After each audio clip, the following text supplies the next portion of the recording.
Good evening, everyone. Welcome to the October 23rd special meeting of the Planning Commission. We will now commence as it is 7:01. May I have roll call, please? Commissioner Capriles? Here. Commissioner Cranston? Here. Commissioner Haymeyer? Commissioner Lowe? Commissioner Yin? Commissioner Lowe gave notice that she's not able to attend tonight. Commissioner Yin here. Commissioner Yin, Vice Chair Cox, Here. and Chair Baird. Present. We have no minutes to approve, so we will skip from 3.0 to 4.0, which is oral communications from the public. This portion of the meeting is reserved for persons wishing to address the commission on any matter not on the agenda. Speakers are allowed to speak on any topic for up to 3 minutes during this section. State law prohibits the commission from acting on non-agenda items. Is there anyone wishing to address the commission this evening on non-agenda items? Seeing none, we'll move on to the next point, which is 5.1, Terabella Vision Plan, and we have a staff report.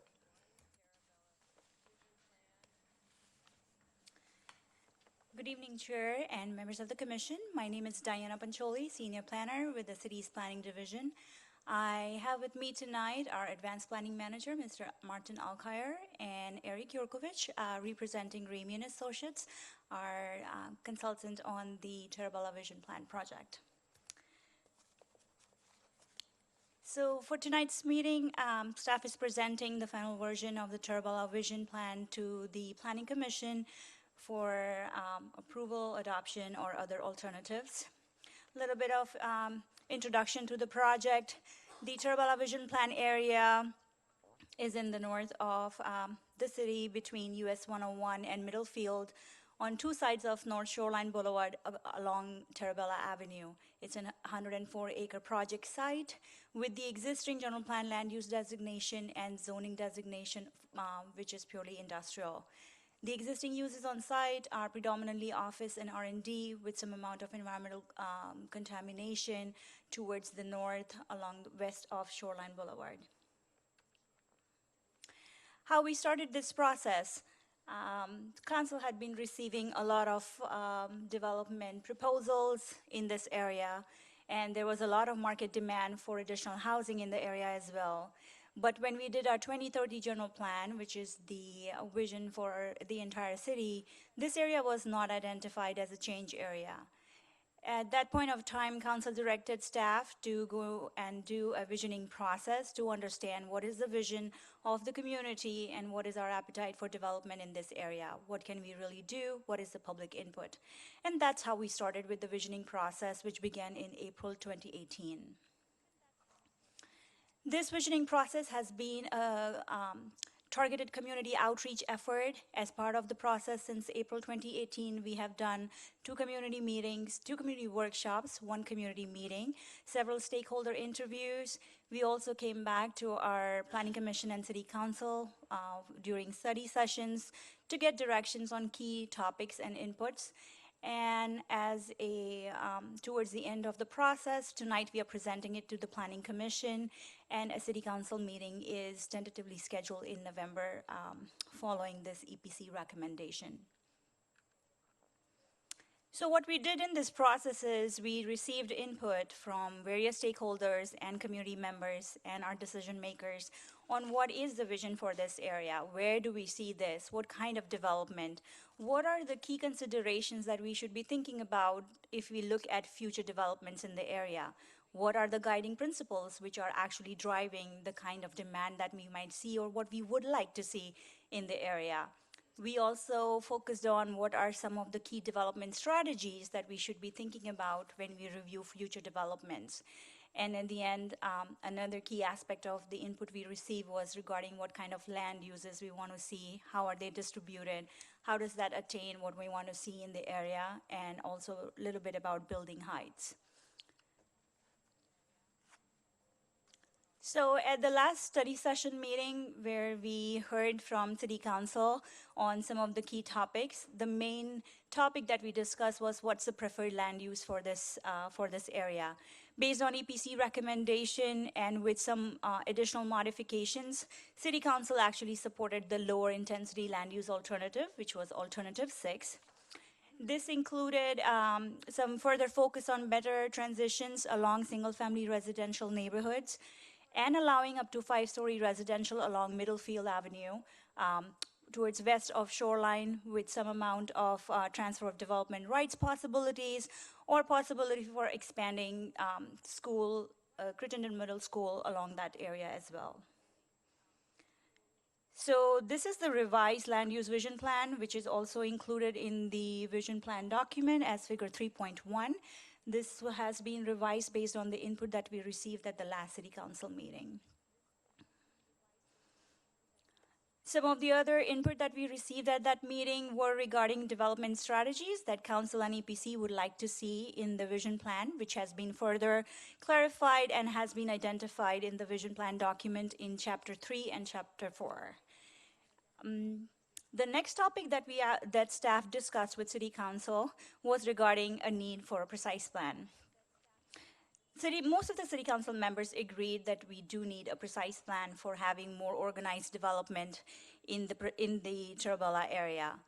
But later on at the council goal-setting session, depending upon the other priorities and other tasks, a precise plan for Cherubella was not identified as a priority item.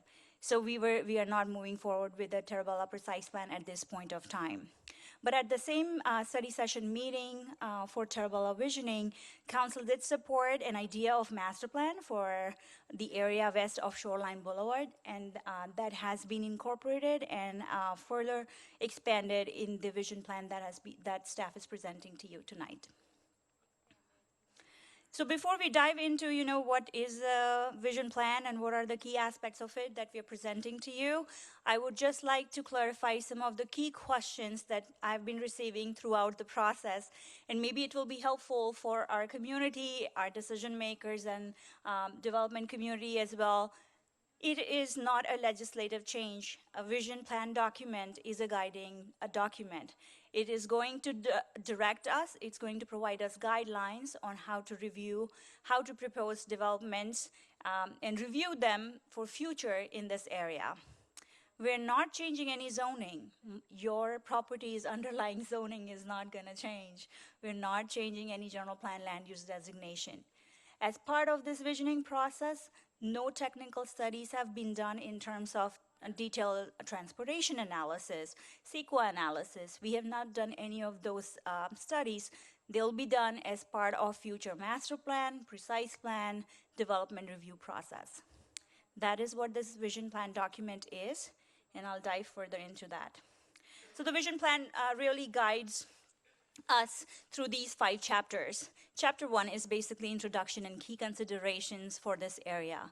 Chapter 2 further dives into what are the guiding principles and things which are really important, which are going to guide the development in the future.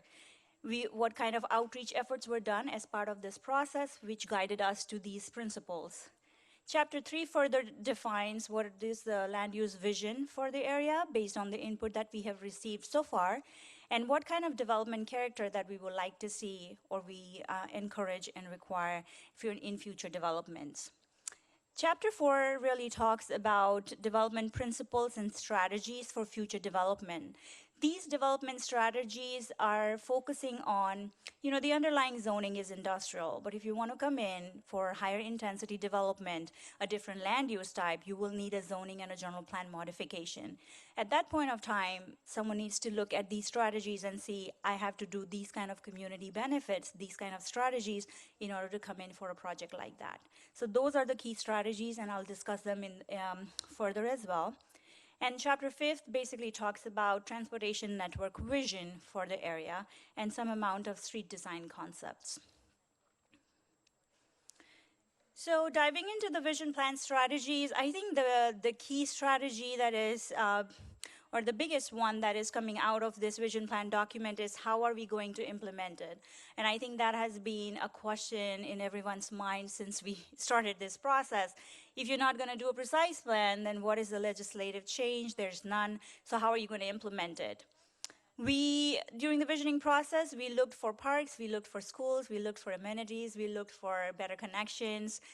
And we said, if we really need to attain them, we need to do a precise plan. Council agreed, but then we have a lot of other projects which have competing interests, and it's not a council priority right now to do a precise plan. But there has been a need for organized development process, and that has been emphasized by council and EPC at various levels. And hence, staff is moving forward with this recommendation of doing a master plan in the Terabala Vision area. To be very specific, staff does recognizes that the east and the west side of shoreline have very different character, have very different parcel sizes and the parcel arrangements as well. That said, staff is requiring a master plan for any development to happen in area. First, you need to come in with a master plan, one each for east side and west side.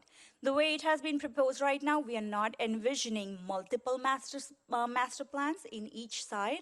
We're just saying one for east, one for west.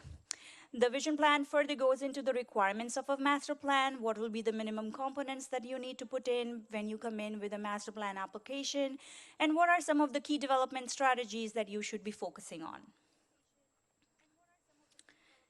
So these key development strategies that council endorsed have been highlighted in chapter 3 and 4 of the vision plan. They again talk about neighborhood transitions to provide better transitions between single-family residential zones and the proposed future development. We have specified some kind of requirements for parks and open spaces, 4 acres of park space on east and west side both, and there are other strategies through which we will be able to get more open space and parks. Small business preservation has been a key feature of this plan, and we have emphasized that as a key strategy for any future development again. Some further guidance on parking and TDM guidelines, affordable housing with a target of 20% affordable housing as a key strategy, school strategy, and jobs housing linkage as discussed in the last council meeting earlier this month. In conclusion, staff would like to say that, again, this has been a targeted community outreach effort. The summary is of public input and city's vision for the area, and the guiding principles, it tells about guiding principles to support review of future developments in the area. With this, staff will recommend that Environmental Planning Commission should recommend the City Council to approve the Terabala Vision Plan. Alternatively, EPC can also consider modifications to the final Terabala Vision Plan or do not accept the final Terabala Vision Plan. And as I said earlier, a City Council meeting has been tentatively scheduled on November 17th, next month. This concludes staff presentation. Staff and the consulting team is here. If you guys have any questions, happy to answer. Thank you. Thank you, Diana. So for those of you who are not familiar with how the Planning Commission conducts meetings, the first portion we will have questions of staff by the commissioners to clarify parts of the visioning plan that may not be clear to us, or things that we may want to have further clarification. Then the meeting will be open to public comment, and depending on how many people want to speak, we will make a determination of how long each person will have to speak. And then we will take it back to the commission for questions, deliberation, and then we will come up with our recommendation to city staff for them to take to city council. So with that, I have one question, then I'll open it up to the other commissioners. The staff report that you showed tonight shows that it's 104 acres, and I think I saw that it was 110 acres in the precise, I'll get it out, the vision plan. Can you clarify what the difference is, or did I misread that? I have not included the streets. Ah, okay, that makes sense. All right, who would like to start the questioning? Vice Chair Cox. Okay, let me start with asking a question about traffic, okay, because we've heard a lot about traffic through this area. And in particular, I mean, if I look back through the input from the workshops, I mean, traffic was named as the #1 concern by by 2.5 times as many people who were concerned about the next highest concern, which was affordable housing. So anyway, I know that with respect to the North Bay Shore plan, we have like a trip cap, that if the, traffic goes high enough, we would call a halt to issuing building permits. And I'm wondering, is there any way of monitoring the traffic impact that would come as a result of some proposal in this vision plan? So it will not happen as part of the vision plan, because this is a guiding document.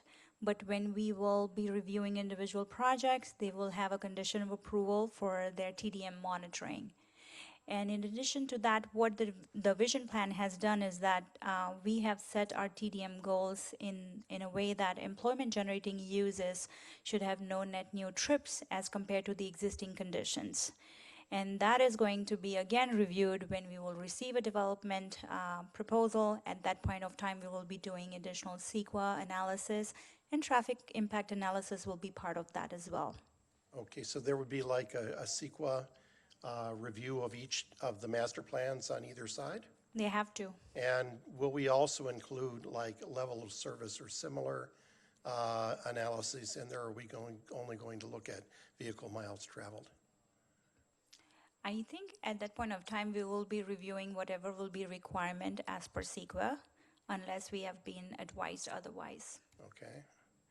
And let me ask a few other questions.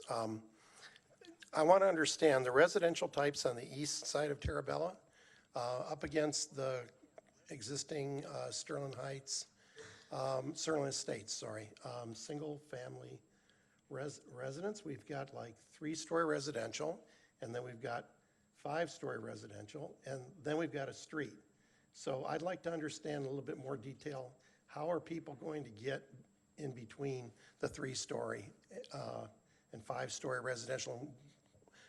Where is the front of these properties going to be? Like particularly for the 3-story residential? So that level of analysis we have not done. We can certainly give you a couple of probable answers of what that could be. But as I said, when further detailed master plans will be developed, or when a development will come in for review, at that point of time, we'll be able to see further possibilities of what makes the best sense out of that. Okay. Let's see. Another thing I want to know about is the retail that is envisioned on, either side of Shoreline Boulevard. Sometimes the traffic gets to be really extreme, particularly at the peak areas in the morning and in the evening. Are people going to be able to, like, let's say I'm coming north on Shoreline and it's 6 o'clock and all the Google people are coming down through there. Are we going to have like traffic lights so that you can actually get into the retail? Or, I mean, is that going to require some special review? So that will be analyze the traffic light, whether a traffic light is actually required at particular intersection or not. That is an essential point of analysis with the traffic impact analysis. Okay. So that will be done with the projects. But the other thing that we should remember is that we want to see this as a complete neighborhood. We do anticipate that it will be serving the neighbors and the residents of that area. So they should not have, we might see more people, more pedestrian coming and using the retail uses as well. So you're saying you believe that the retail will be viable even if the majority of the customers could come from the new Terabella area and it wouldn't need support from, outside that area? I'm not saying that it will not need support. I'm just saying we're putting the land use in place there so that we can actually encourage a complete neighborhood and Okay. encourage people to come and, pedestrians to use the neighboring retail areas. Okay, and then one other question, and then I'll yield to others, and I may have follow-up, and that's we talked about parking garages, and we talked about cash out. And what I'm wondering there is, do you envision needing special equipment in order to be able to, make the cash out program effective. I would think that, employees coming into the garages are going to have like, some recording of whether they drove in there or not, as opposed to garages these days, people just kind of drive in and out. So can you elaborate on that? So these kind of details we normally review as part of development review of specific projects, like we are reviewing right now for 1001 North Shoreline, which is also a residential gatekeeper project in the area. So those kind of details will be hashed out at that point of time. Okay, thank you. Those are my initial questions. I think I saw Commissioner Caprillis like the one. It looks like on the east side, you have a number of landowners there, and we know what a challenge it is to get landowners to kind of agree to a master plan. And in addition, we've got the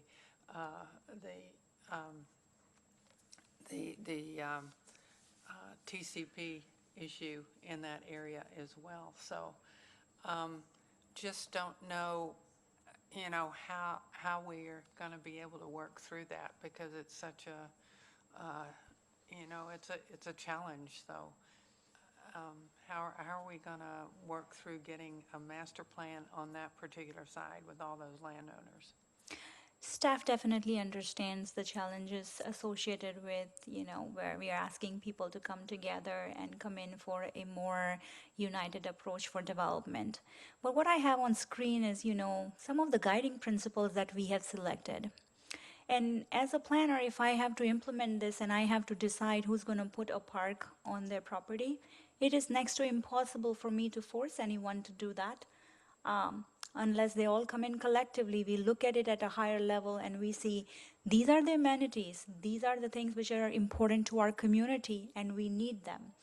When individual gatekeeper projects are reviewed on a case-by-case basis, we know that east side of Terabala will require 8 acres of parkland based on the intensities we are proposing, but it doesn't say where and how. And in that kind of a scenario, the last parcel which will come in, the development could be really forced to create that kind of a park space. How are we going to penalize the last person coming in the door? And that's why, in order to have a more organized approach to attaining these things which are important to our community, we're saying you have to come in with a master plan as a combined master plan for that area. Okay, thank you.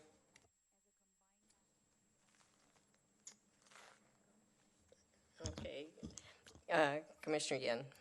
One quick question. Would you mind clarifying for everyone the difference between master plan and precise plan so that we all understand?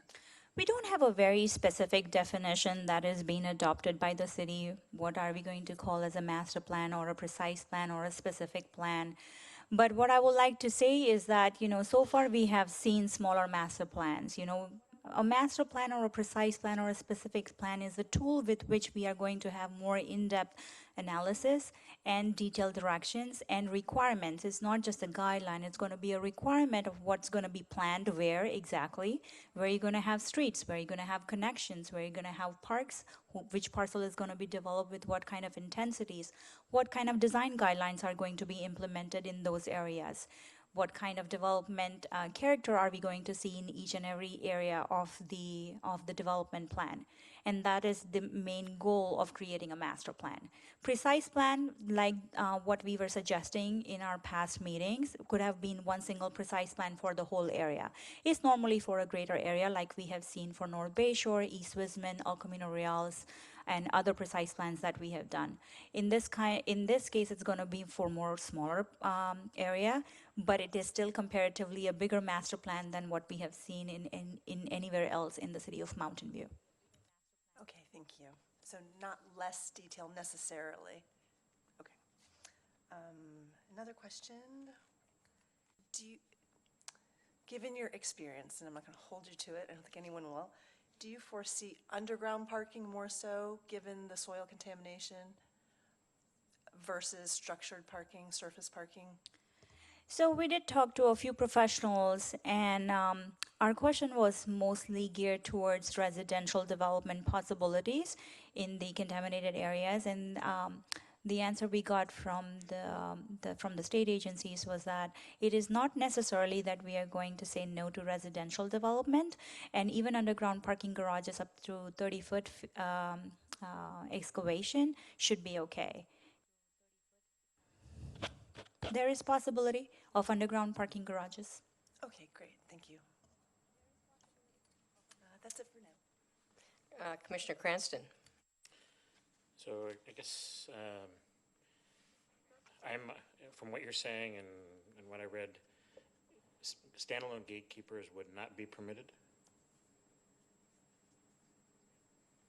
So what the vision plan is proposing is that before any standalone gatekeeper project comes in, they need to come in for a bigger master plan for east and west side of shoreline. Whether individual gatekeepers are permitted or not, whether we would like to entertain them or not, is up to council, and that will be a question that will be discussed with the city council and then in the next meeting. And then I guess my impression, and correct me if I'm wrong, is that essentially the same kind of reviews, top to bottom, that would be required for a gatekeeper would also be required for any kind of a master plan. That means full CEQA analysis, traffic discussion, everything. So is that correct? So maybe I can give you an example to have a better understanding. Like we did El Camino Real Precise Plan or North Bay Shore Precise Plan a couple of years ago. We did a programmatic EIR to understand what kind of development can go in these areas. And depending upon that, once the individual projects come in under those precise plans, they don't have to do an additional CEQA process because they will be using the programmatic EIR that was done as part of the precise plan. So whether it is an individual gatekeeper, if we allow individual gatekeepers, each gatekeeper will do their own CEQA analysis. But if we go the master plan route, they will be doing one CEQA analysis for one master plan, and all the projects that will come under that master plan should not be requiring any additional CEQA work. And then just a clarification question. Commissioner, Vice Chair Cox said there was a street between the two residential. I didn't actually see a street. I thought that was actually just a transition line. There wasn't actually any street shown. Is that correct? That's not what I said. There was a street here, and I'm asking, what's this? I'm not sure if I understood that correctly. Commissioner Cox was talking about the street between light industrial and the 5 stories, and I think what you're mentioning is the slimmer gray dotted line between the single-family residential existing, which is gray out, and the 3-story residential that is proposed just at the border of the vision plan. Okay, but I don't actually see any new street proposed in the west side or the east side of Terabella at this point. Correct? It's only bike paths. There is no actual street proposed at this point. Yeah, it is only bike ped connection. Okay, thank you. Any other questions? I have some, and then that'll maybe spark. I'll go after you. Okay, all right. One thing that I'd asked about earlier, on page 44, it covers the master plan, and just, this is really more of a kind of a nitpicking as far as wording. It says the west of shoreline requires a master plan for the entire area, quote unquote, and then it says east of shoreline requires, quote, projects submit a master plan. So that implies that each project, rather than the whole east side. So you might want to clarify that or make the wording exactly the same, because I took it to mean that there wouldn't be as much unification, as it were, on the east side. So just to clarify again on this master plan process, so let's take the west side, because it's a little easier because there's fewer property owners. So if property owner B says, I want to redevelop, then property owner B would go to all the other property owners on the west side and try to work together to create a master plan that would then come to the city. So the city is really not going to be driving anything. The city will be waiting for a master plan to come from and everyone, as I recall in the document, everyone has to sign off on it, or at least acknowledge it. They don't have to present individual projects, do they? No, it is not going to be individual projects. It is going to be, they all have to come together and come in for a single master plan. It is not going to be a city-led effort. That is not in the plan so far. We don't know what modifications might come in the future, but at this point of time, the way it has been proposed, it is not going to be a city-led process. City will be just reviewing the development application of a master plan. So how much detail, let's say property owner B has a specific, owns, several acres and has a very clear sight of what they want to do, but the other property owners are not of a mind to develop right away. So could the property owner B go ahead and develop their property and then not have the rest of them be clear as far as how those properties will be developed? I'm trying to figure out exactly how fine-tuned we are. So something that we discussed very recently as part of our East Wisman Precise Plan process, and something that we are working on right now in North Bayshore with our Gateway Master Plan process, we can have phasing. There can be phased development as part of master plan, and that is going to give that relief to the property owners or the section of the area which doesn't need to be developed right away, and others which are ready to move forward and develop under and as per the master plan.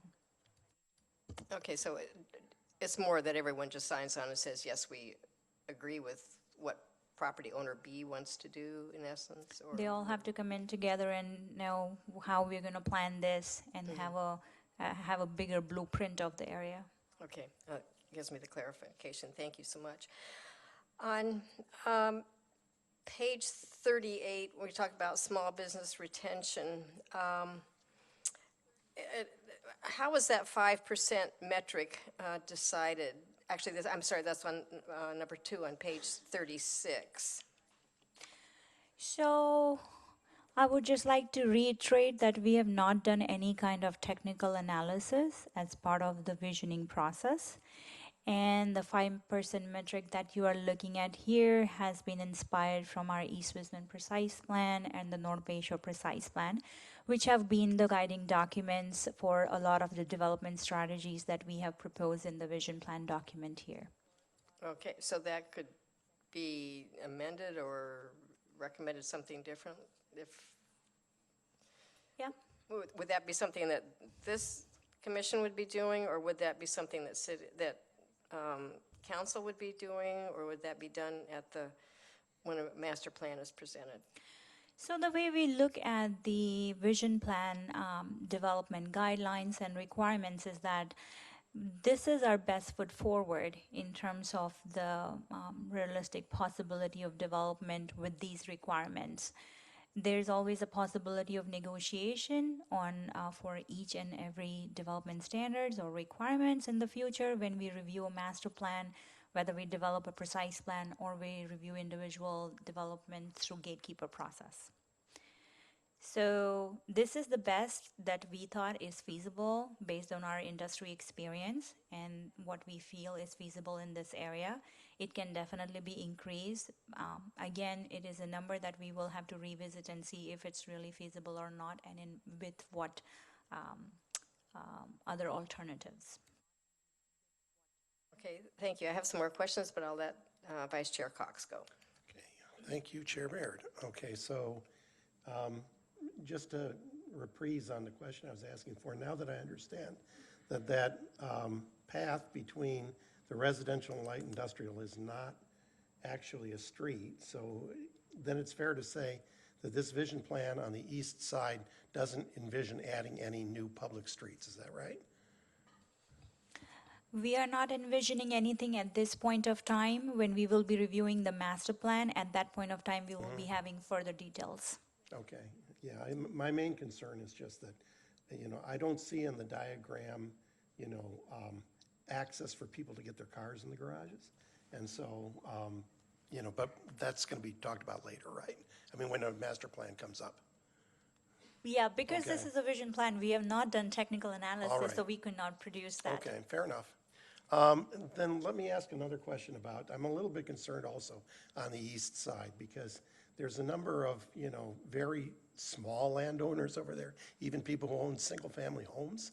And, what if one of them decided I just don't want, to participate in this? I mean, if you go up to like where the Costco is, right, there's still one person living in a single-family home right up there, and I could envision that that's possible here.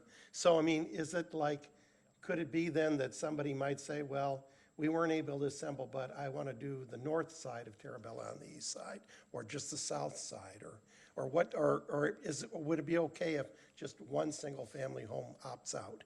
I mean, any thoughts on that?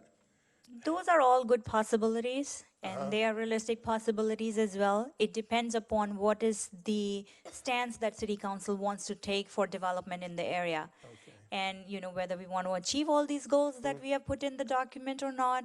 And there is a very good possibility that, some of the parcels who don't want to see do more than what the existing zoning allows can remain as is. They can still be participating in that, but not developing. Okay, so I understand that, I mean, it sounds like you're saying that you're presenting us with the desired outcome, and that's what we're voting on tonight, is whether we like this as the proposal to go back, but, council can change anything they want at any point, and so, And EPC can definitely recommend whatever modifications you want. okay. And then another question, they talked about, the conceptual open spaces, right? And so, those are like, these are nice places that we think would be good places to put an open space. Then it's not, again, it's not in stone.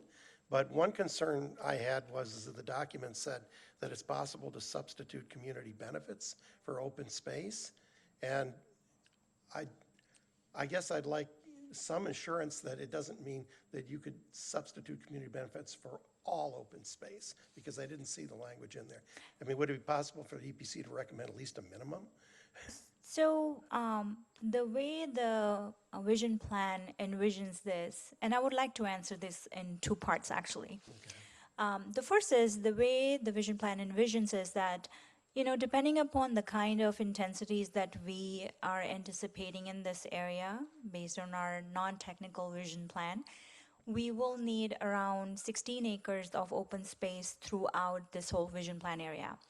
Considering 8 acres of parkland requirement on each side, we are putting a requirement of at least 4 acres of parkland dedication on each side.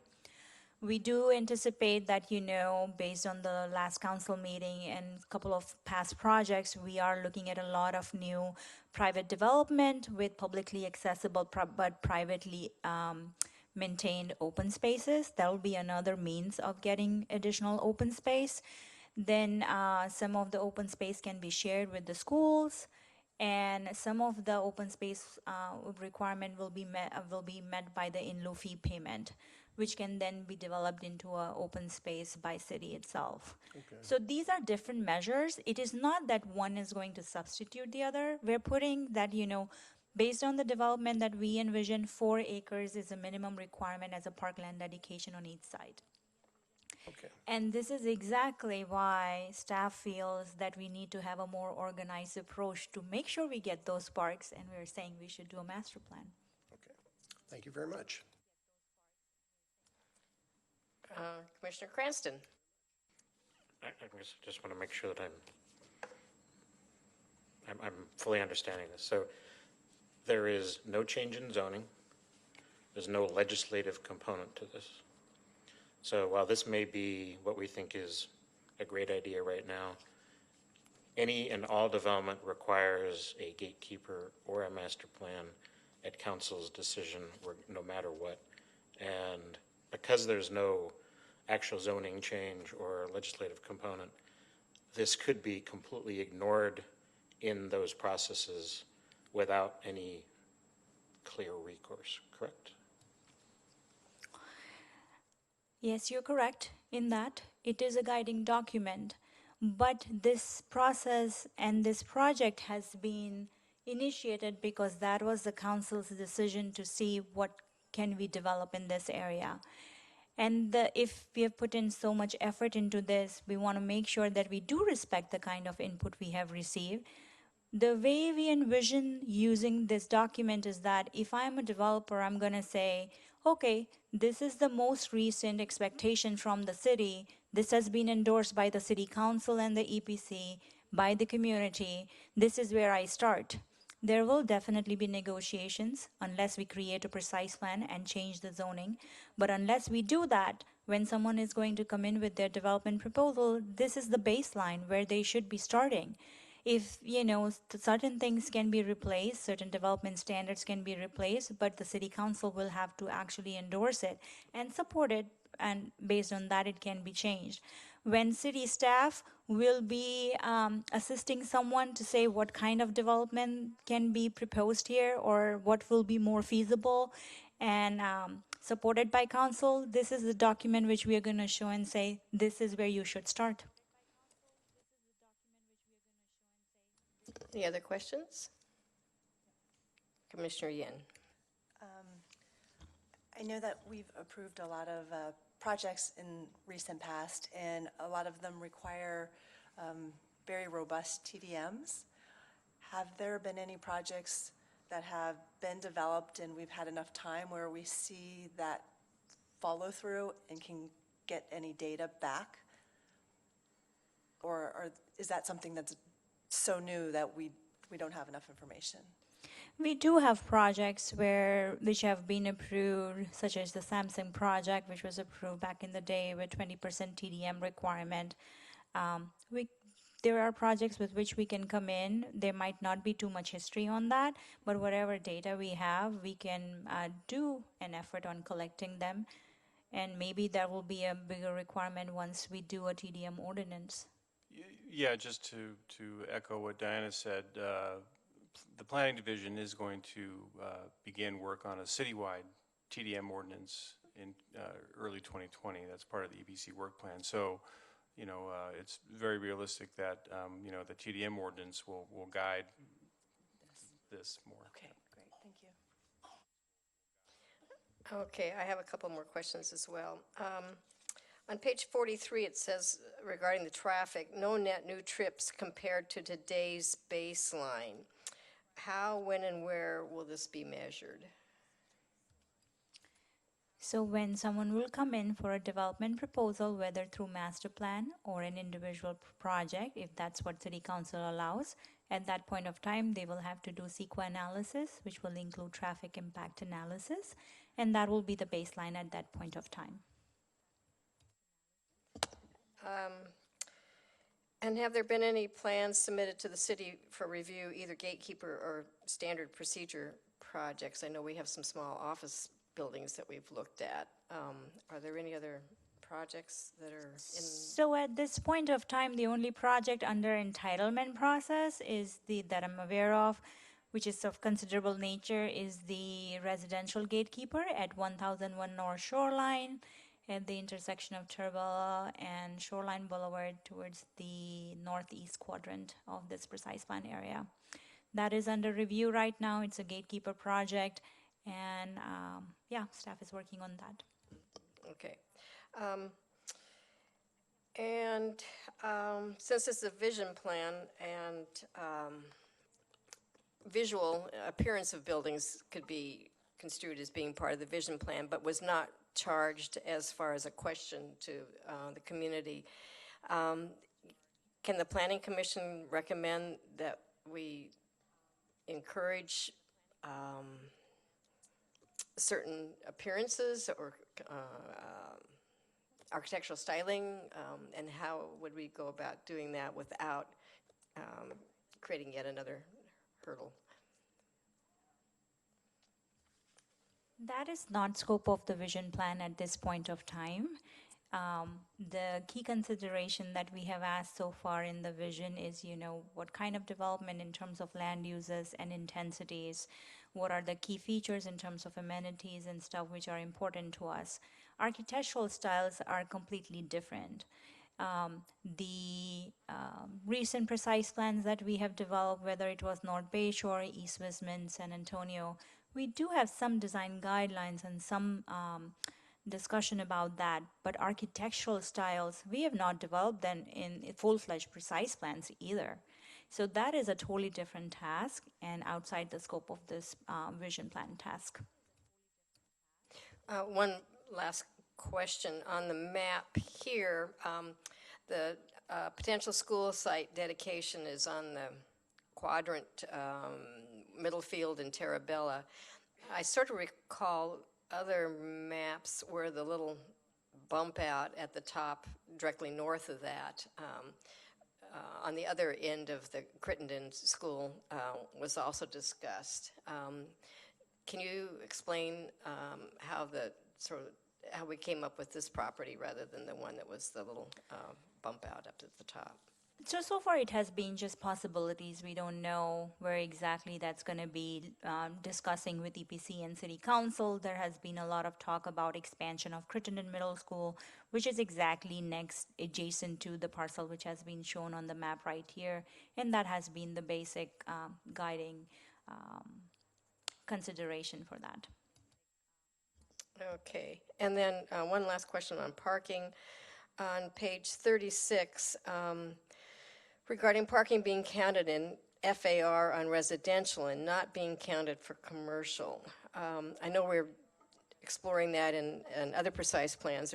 Can you explain staff's thinking on this recommendation, and does this potentially diminish the amount of housing that could be provided?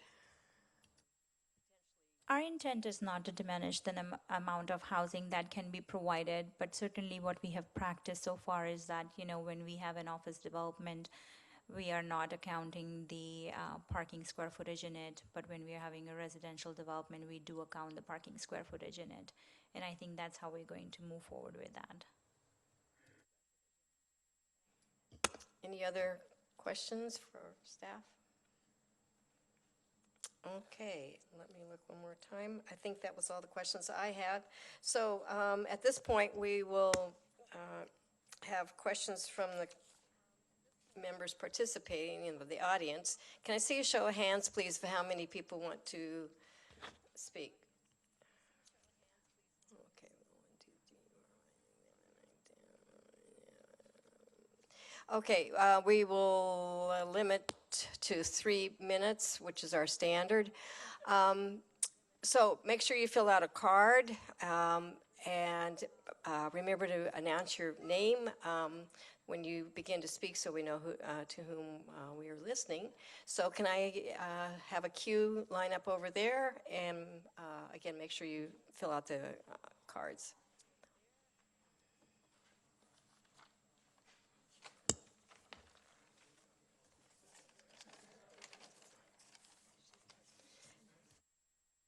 And who's going to go first? Perhaps, yes, it looks like you have some extra impediment there. We need 2 cards for this.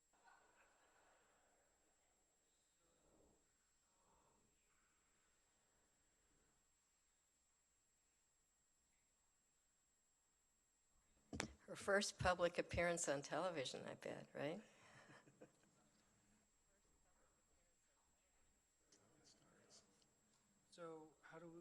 So I have some pictures on the laptop. How do I show it on, or can you see them on your screen?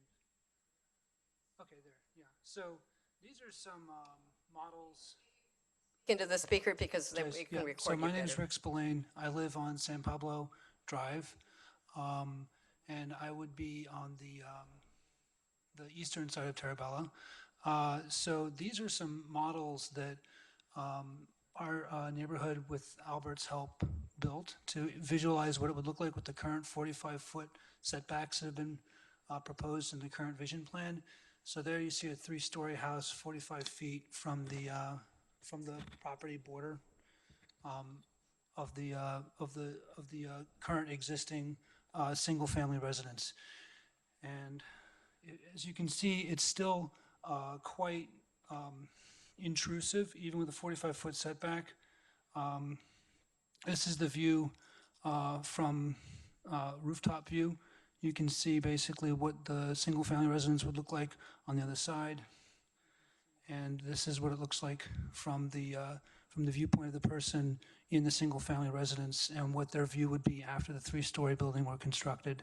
So I think what these images are trying to show, or what they do show rather, but what I'm trying to say is that 45-foot setback is really definitely better than what was previously being proposed, but it's still not sufficient for the current, to continue the current lifestyle that the residents of Steele Estates have become accustomed to as the existing current residents. So I would strongly suggest that residences which are built immediately adjacent to the existing one-story residences are maximum 2 stories, or have a further setback so that the angle of view is a shallower angle rather than the current steep angle, which results in these very all-encompassing views, basically. Yeah. Thank you for your time. Appreciate Thank you. Next speaker, please.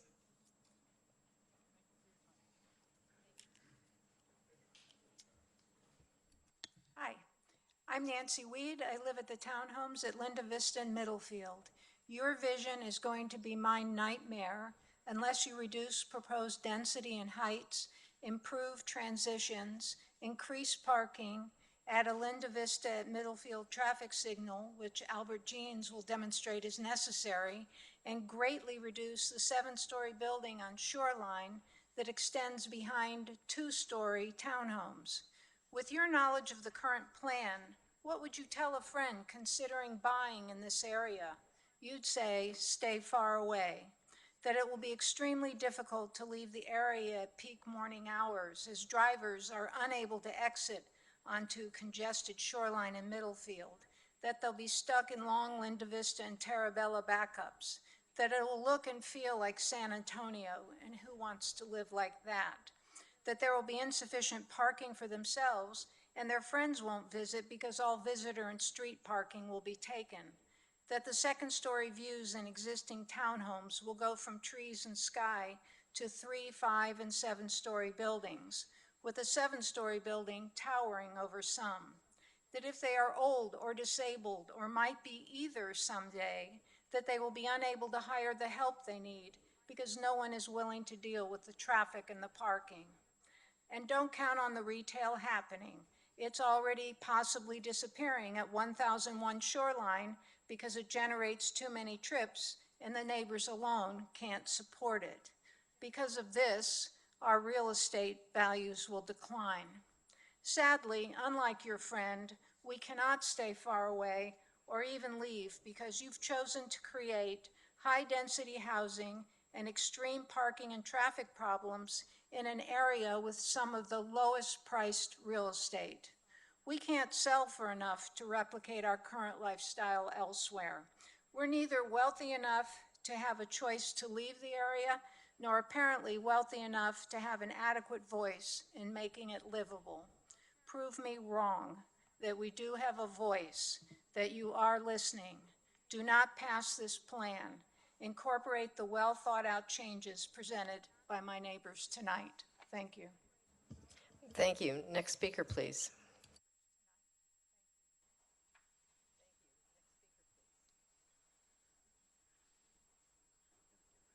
Is that up here? Let's see here.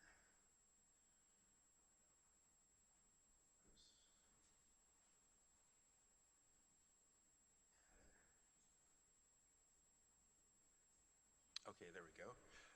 Hello, I'm Eric Stabell. I live over in the Morgan Street neighborhood, and I wanted to talk a little bit about neighborhood transitions tonight. This is the current Terabella vision plan that we just saw, and some of the main concerns I have in my neighborhood, as well as the Sterling Estates neighborhood, is that we just have this narrow strip of 3-story residential immediately backed up by 5-story homes, very, very close to our properties. In the new plan, there was figure 3.5 showing residential neighborhood transition diagrams, and I I decided to kind of concentrate on the middle one there, which was three-story townhomes backing up the one-story residential. So if we kind of zoom into what is in this current plan, the latest vision plan lacks proper two-story transitions to the three-story townhomes, and the five-story residentials are much too close at 160 feet. What I've done here is put together some proposed changes where I've made some alterations to that previous drawing. Including a two-story transition next to existing one-story homes would be very helpful. Having tall, high densities start at 4 stories instead of 5 stories would be much preferable. Setting reasonable height limits on the 4 and 5-story buildings also would be very important. And increasing the 3, 4, and 5-story setbacks from the property line to give us a little bit more distance from these large buildings.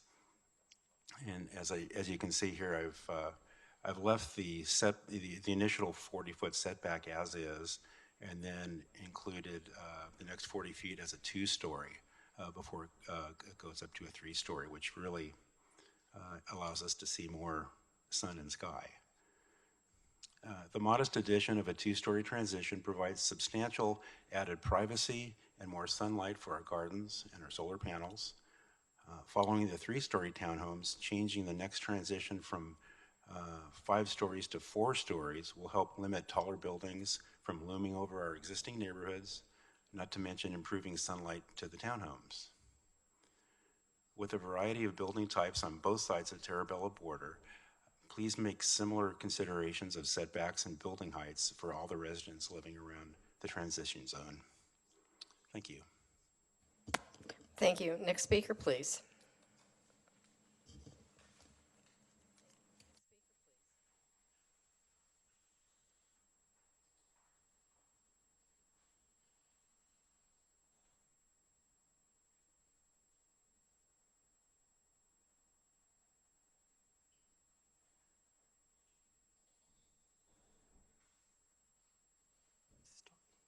Good evening. My name is Albert Jeans, longtime resident. And I'd like to talk to you about the traffic. You said that, a lot of this, you're going to wait for the traffic studies to occur before you decide on stuff or determine things. But I want to tell you, I've done a detailed traffic study already. And I think that these housing densities aren't sustainable by the road system. So I hope to show you that in this presentation, this video actually. So this is the current vision plan in 3D. Last year, you may remember, I actually calculated how many buildings you could fit here, given the constraints of transitions and how much land area we're allocating. And it turns out to be what you came up with. It's 1,500 housing units, 2,800 residents based on 8 acres of parkland. This is what the micro simulation that I did shows for the current existing conditions. And those of you familiar will see lots of familiar things here, like the big backup on the off-ramps from the freeways, the backup on Shoreline, which then prevents people on Terabella from merging in here. You got lots of people doing U-turns. Shoreline continues to back up. This is Middlefield. And oftentimes the line extends, up to the Safeway here or even further. Quite often. I've done this drive several times. It always starts right around here, actually.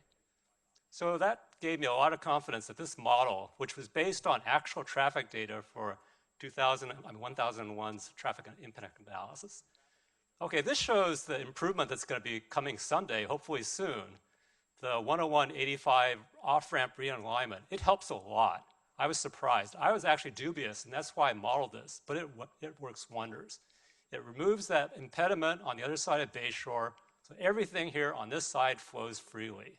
I mean, if they'd had this done tomorrow, we would have no traffic problems in this part of town. It's really amazing. And if I had more time, I could show you why it works the way it does. But it really does work. Okay, now, the Terra Vision Plan, okay, we have the same thing here. By the way, that also includes Microsoft traffic, which is about 550 peak hour trips. So now we have the Terabella plan, which I conservatively estimate will generate another 500 peak hour trips. I just superimpose the thing on here. So the north of Bayshore is still fine. The problem comes in here at Tarabella because you have to let these people in, and that takes away time from shoreline, and so shoreline starts clogging up here. This becomes a new bottleneck. And if you see what happens, it backs up on shoreline, and it also backs up on Middlefield now. And as time goes on, the backups get longer and longer, and it actually goes off the screen in both sides. And then you get Moffett becoming impacted. So I would recommend that you limit the density now. I mean, this shows pretty conclusively that we're heading for a disaster if we don't limit the density in this area. Thank you. Thank you. Next speaker, please. I just had one question for Mr. Jeans. Sorry. What we were looking at, that's the morning peak hour time? Yeah, that's the morning rush hour. Thank you. Next speaker, please. Hi there, my name is Shauna Murtaugh. I am a commercial property owner, one of those small commercial property owners on 909 San Rafael that is right now zoned as office and light industrial, and in the vision plan would be considered to be the 3-story residential. You know, part of the guiding principles, number one on the guiding principle list, is maintaining Tarabella as a strong center for employment. That's what our property provides. It's a small site, but it's a 15,000 square foot building that's been continuously occupied over a length of many, many years with minimal vacancy, but really an incubator for tech companies. We've had several successful companies in there. Our neighbor to the rear of us, who couldn't be here tonight but sent a letter in, 922 San Leandro, has a similar property where she has 8 tenants, again, small 2,000 to 5,000 square foot tenants that really need that kind of space there. I know that there's no zoning change necessarily for existing uses, but this is putting a cloud for all of us property owners on our title, in effect, for us for future saleability and to keep our properties in the use that they are right now. We've expressed, besides the zoning, the bike path, there was a bike path on our property line between us and the residential neighbors to next to us. We have expressed it to City Council on several occasions this summer, our concern with the bike path requirements and what it looks like on our property. And now this revision that's just recently been done has a second bike path along the rear of our property, as well as the conceptual open space overlapping our property line. So there's been even more added to what we feel like is again the cloud of what the potential of our property looks like down the road. So at this point, we're not in support of this. We think that the overlying principles we agree with, but really putting that down on a plan and marking existing uses as different than they are now, really, as you can tell, it gets everybody a little riled up, and it gets us nervous as to our viability of our businesses, our homes for the future. Thank you. Thank you. Next speaker, please. Hi, I'm Barbara Hartford-Mee, and I am a 30-plus resident, 30-year-plus resident of Mountain View. I live in the Morgan Street area, and I wanted to just say a couple of brief comments, but I wanted to say that I do support the comments that have been made and the information provided by both of our speakers. Albert and sorry. So what I wanted to say is that I participated in the Tarabella Vision Plan from the beginning, from the beginning, gathering of the community members. And one of the things that I liked at the time was that they were talking about reduction of impacts or maintenance of the current neighborhood environments. And that's one of the things that I'm not seeing in the current vision plan. I'm seeing that, I certainly see that there's been some reduction in the height of the buildings, but the view that I'm going to get from my home on Morgan Street is of some 5-story buildings. And to me, that's that's not good. I like the trees. I like, the current neighbors we have are, 1 and 2 story buildings, and I know that that's not feasible for the future. I understand that we need housing. I'm fully in support of that. But I think, as what was presented earlier, we really need to increase those transitions. We need to reduce the heights of the buildings that are directly impacting the neighborhoods that we're in now. And that takes me back to one of the guiding principles, which was number 5 on the list. Again, maintaining the character of the neighborhoods surrounding Terabella. And that was from the original vision plan meetings, and it's been carried on all throughout. Thank you. Thank you. Next speaker, please.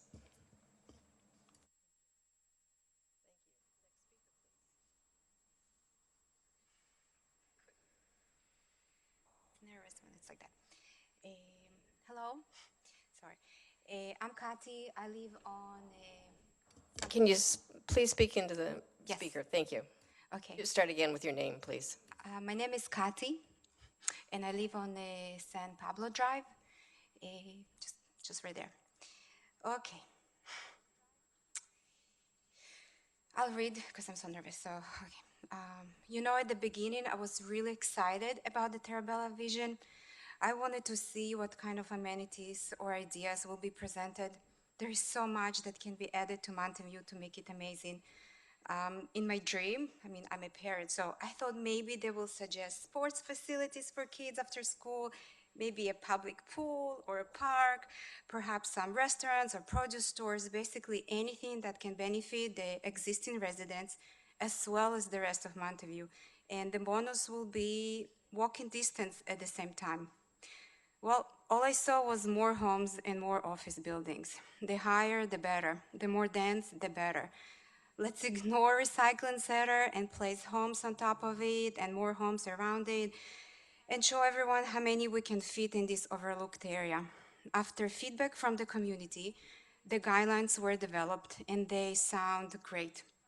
But at the end, I see a floating green area.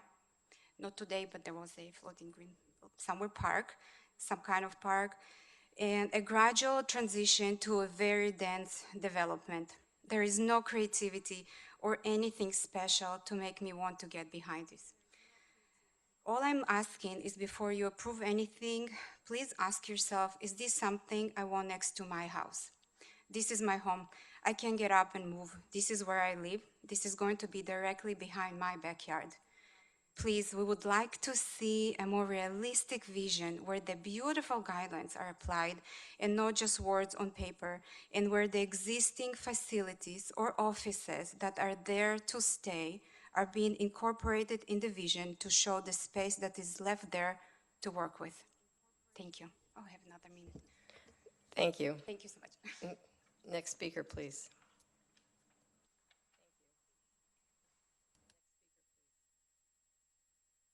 Hello, I'm Craig Noah from Sterling Estates, and I'd like to make 3 points. First of which, over the months that we've been involved in this process, the neighbors have hammered on transitions. And one of the better suggestions that we believe that we've made is to create transitions that maintain some equality with the surrounding single-family neighborhoods, namely R1 heights for the bordering residences, and transitions that go 1 story across what is a real street. If you look in the presentation at page 28, which illustrates a transition, I've got some real empathy for the people who live on Sonia, because those properties tower over those residences.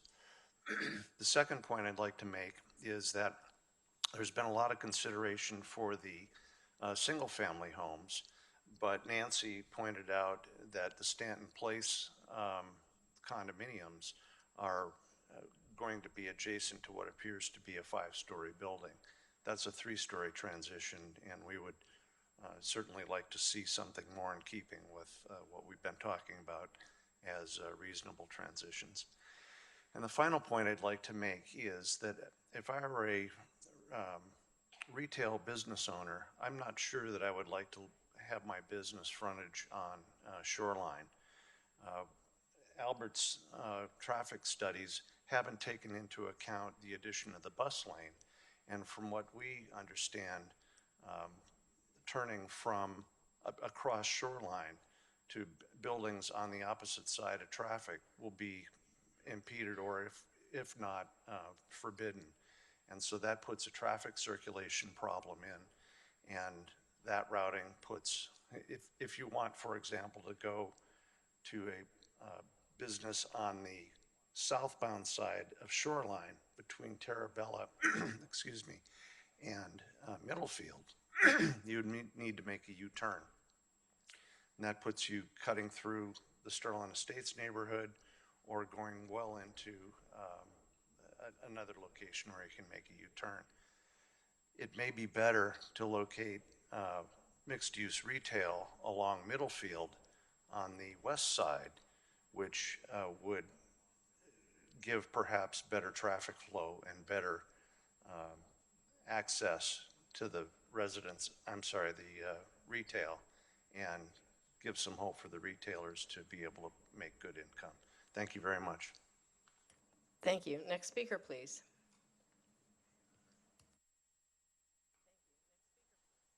Good evening, everyone.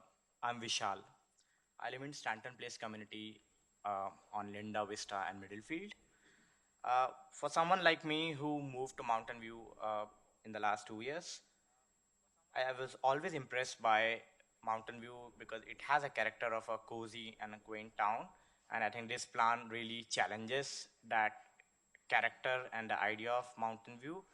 And the plan, which is envisioning 5-story and 7-story buildings next to, very close to 2-story buildings, residential places, it will destroy overall the idea of a beautiful town what Mountain View is.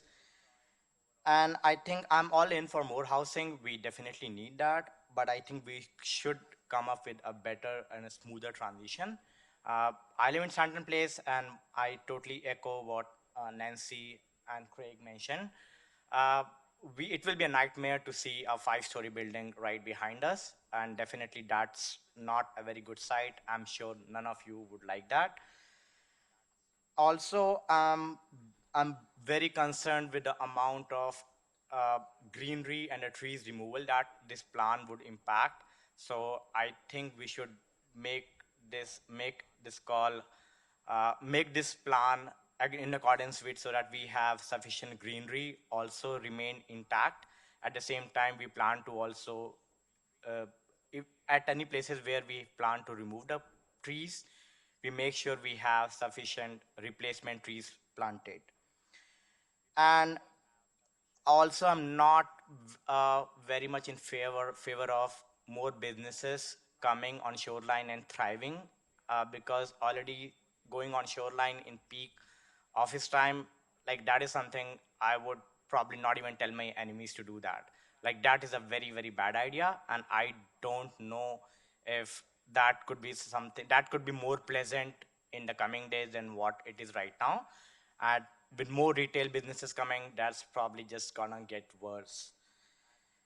And then I'm also concerned about the traffic that Linda Vista would get with this plan. Already we have a very hard time on taking from Linda Vista. If you try to go in Middlefield, it's really very hard to get into Middlefield during the peak office time. So I think that's something which definitely will cause a lot of concern to the residents around Linda Vista, and definitely to Stanton Place members. That's all. Thank you. Thank you. Next speaker, please.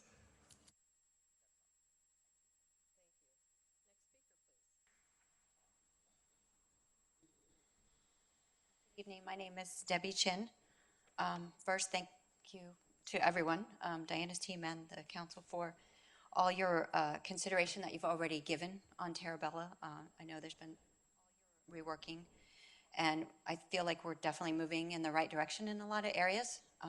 I'm glad to see it used, increase use of that area, with all the stakeholders concerns addressed. My primary concern is the 5 stories adjacent to Crittenden Middle School, and also the homes, but I haven't heard anyone mention Crittenden. San Antonio Village is about 5 stories, so you can imagine if you just go stand outside some of the San Antonio buildings and imagine a field there of middle schoolers playing. It's pretty close and looming. That parking lot is not very deep. So my concern is having so many people, so many residents looking all over the football field and the track and the baseball field. Also, there's going to be on the middle field side, this is next to Crittenden, then there'll be 2 very long blocks, couple thousand feet of abrupt 5-story buildings towering over one side of Middlefield and then single-family homes on the other side of Middlefield. So it's going to give you that kind of creepy, all those old, very small, modest homes on the other side of Middlefield. The more people you cram into this project area, the worse the traffic's going to be. We already talked about. And biking and pedestrian, considerations are obviously ideal. But we see people in Morgan area and Rock and Farley all the time waiting for Uber, waiting for Lyft. Just because they're not driving, that doesn't mean there isn't a car creating traffic for them. Crittenden has over 600 students. A lot of them bike, which is awesome. But a good number of them that are biking are crossing Middlefield. There's a lot of close calls all the time. And the more traffic increases is going to decrease their safety. There's also a lot of students that just can't bike or walk to school for various reasons. They have instruments, they have something. So finally, I know we've had some recent projects that were approved for 4 stories and turned into 6 stories. So my concern here is that a 5-story could turn into a 7-story, which would exacerbate all the issues I already described. I hope you'll take some of these points into consideration. And again, thank you all for your service to the entire city of Mountain View. Thank you very much. Thank you. Next speaker, please. Hey, Alex Brown. I brought a laser this time. I live right there. Nope, there. In Santiago Villa, North Bayshore. What is your name, please? Alex Brown. Thank you. Yeah. So we're going to be neighbors with all the new developments.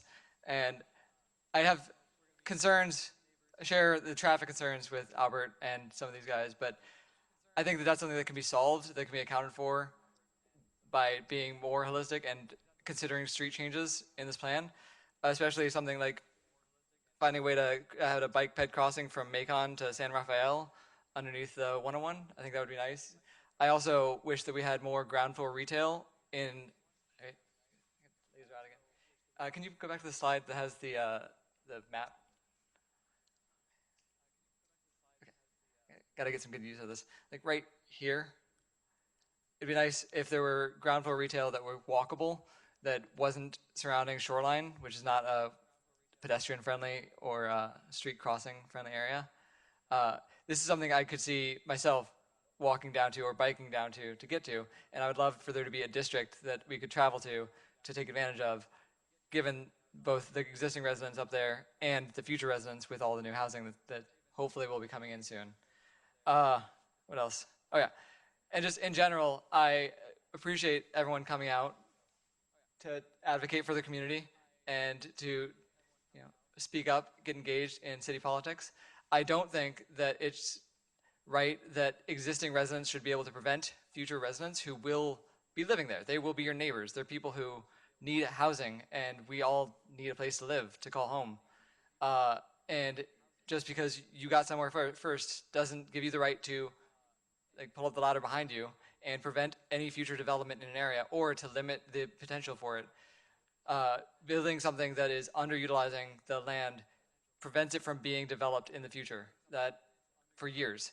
It can take decades before it is slated to redevelop, and that's decades of housing that is going unbuilt, unlived in, where people are now struggling to find anywhere to live.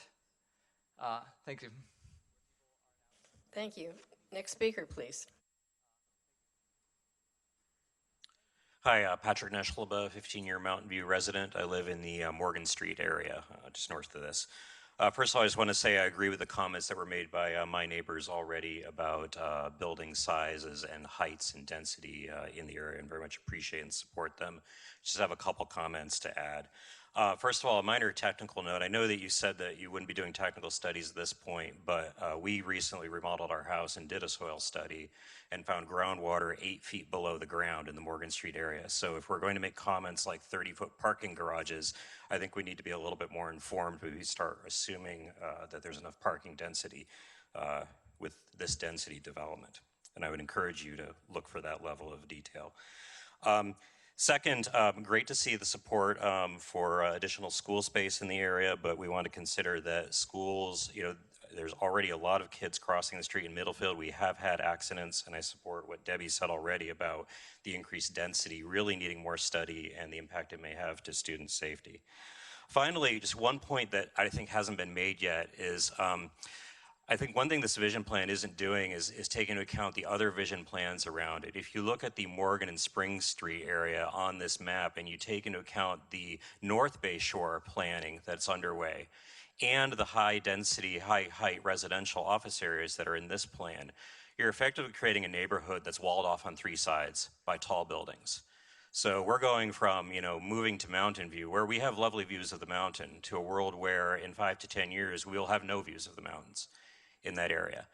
And I think at some point you need to step back and look at the big picture and what the combination of these plans is doing to these neighborhoods. And I would just encourage for this plan that you consider some of the lower height alternatives that have been proposed by some of the other residents tonight. Thank you. Thank you. Next speaker, please. I'm Charles Hartzog, 973 Linda Vista Avenue, and we basically are against the interior paths through the blocks, whether you call them bikeways, pathways.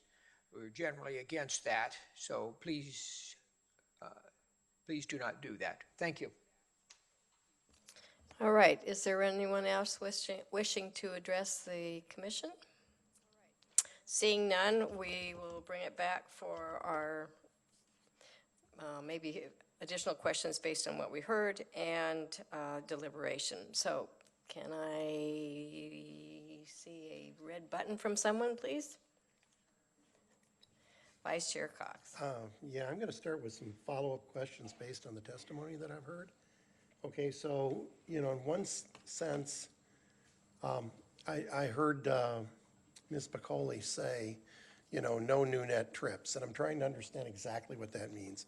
Because, in a sense, are you saying like in the VMT sense of there will be no new net trips, over the entire, area of California where things might be coming in and out? Or we mean like no new net trips in the local vicinity?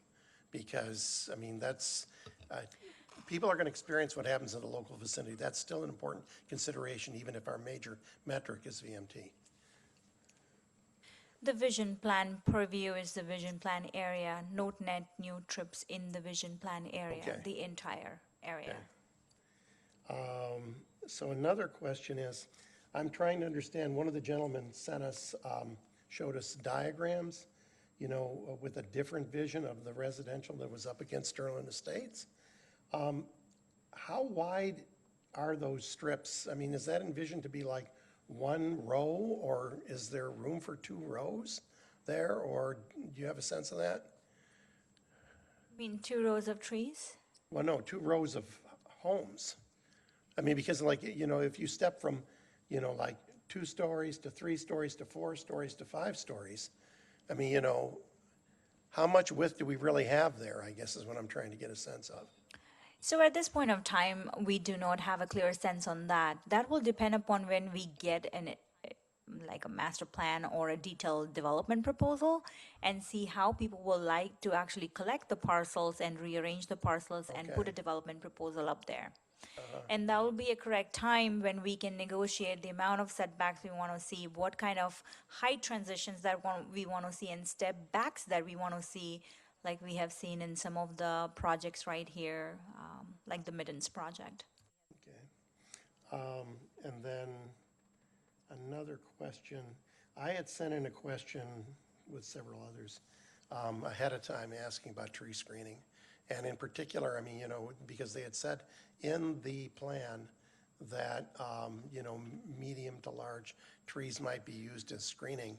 And I think the answer I got back was it might be possible to screen the area in Sterling Estates so that the height of those trees were equal to the townhomes, or at least would just screen the townhomes, so people in the single-family homes wouldn't be able to see them. Is that reasonable, or about how much coverage are we talking about? We cannot anticipate that. How much it is going to screen, it really depends upon the type and the species of tree that you're going to be planting, how tall you are, how much distance away are you looking at the tree from. Landscaping in general has been seen as a good tool to screen. It provides certain amount of screening in addition to other techniques that can be adopted. It is not going to provide you 100% screening into the adjacent property. It is just a technique and a tool that should be used in combination with others to provide additional screening. Okay, thank you. Question regarding R1 zoning. I have been through the area a number of times on bike and running, and I noticed that there are some 2 stories of people who remodel their homes. Can you clarify on R1 what the height limits are? R1 zoning district does allow you to go up to 2 stories. So any existing structure which is 1 story can definitely go up to 2 stories in future with the existing zoning allowances. So a homeowner wouldn't need to have special dispensation from... You don't need a variance for that, if that's what you meant. Yes, thank you. Any other questions from other commissioners before we start deliberating? I see a hand. No? Okay. All right. So staff didn't really have specific questions for us. It was really more about, do we approve the plan? Do we approve the plan with recommendations, or do we reject the plan? So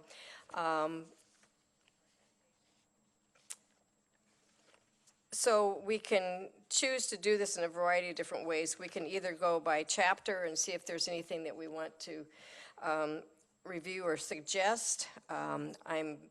We're certainly open to deciding how we want to put this together. Do I have any other input from the fellow commissioners about how we would like to address this, or from staff about how you'd like to see us address this?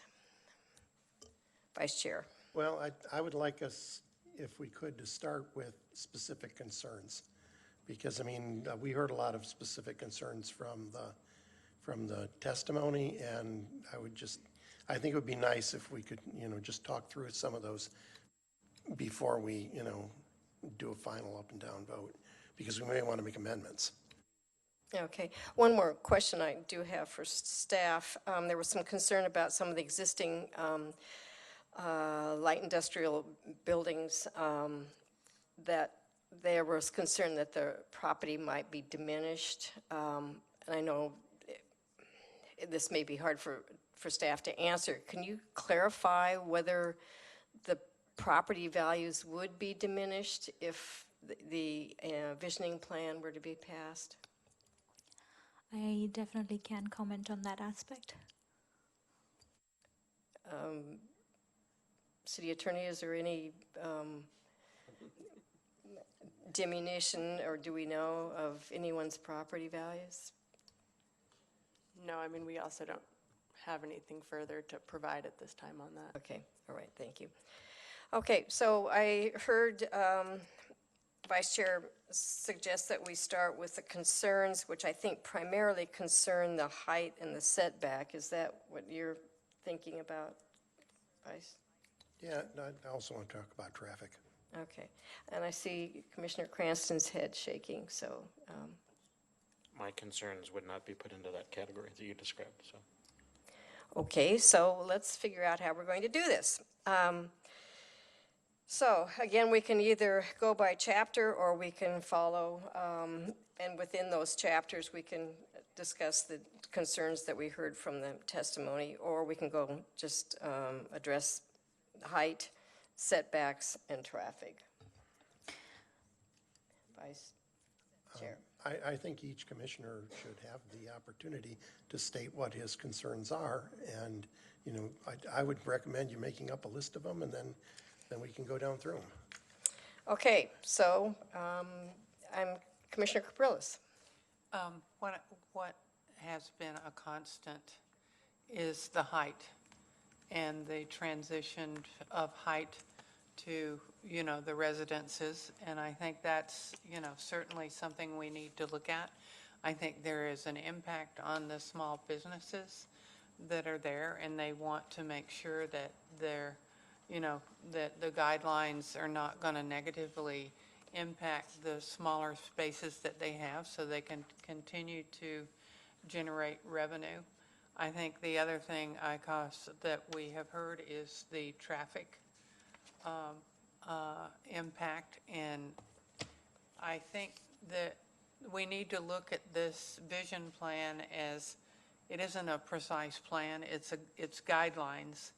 And so I think that we need to emphasize those particular issues and concerns to make sure that we incorporate that into those guidelines somehow. I think we have. I mean, I think a number of us realized that some of the images that were portrayed on pages 24 and 25 in the vision plan were very too high. I think that they might have been cut and pasted from the East Wisman precise plan, so perhaps we could lower those so they're, you know, they coincide with what the community is expressing that they want to see, because I really concur with what has been said here, that you give the developers 3 stories and they'll take 6. And so I think that that's one of the things that we need to make sure that we cover.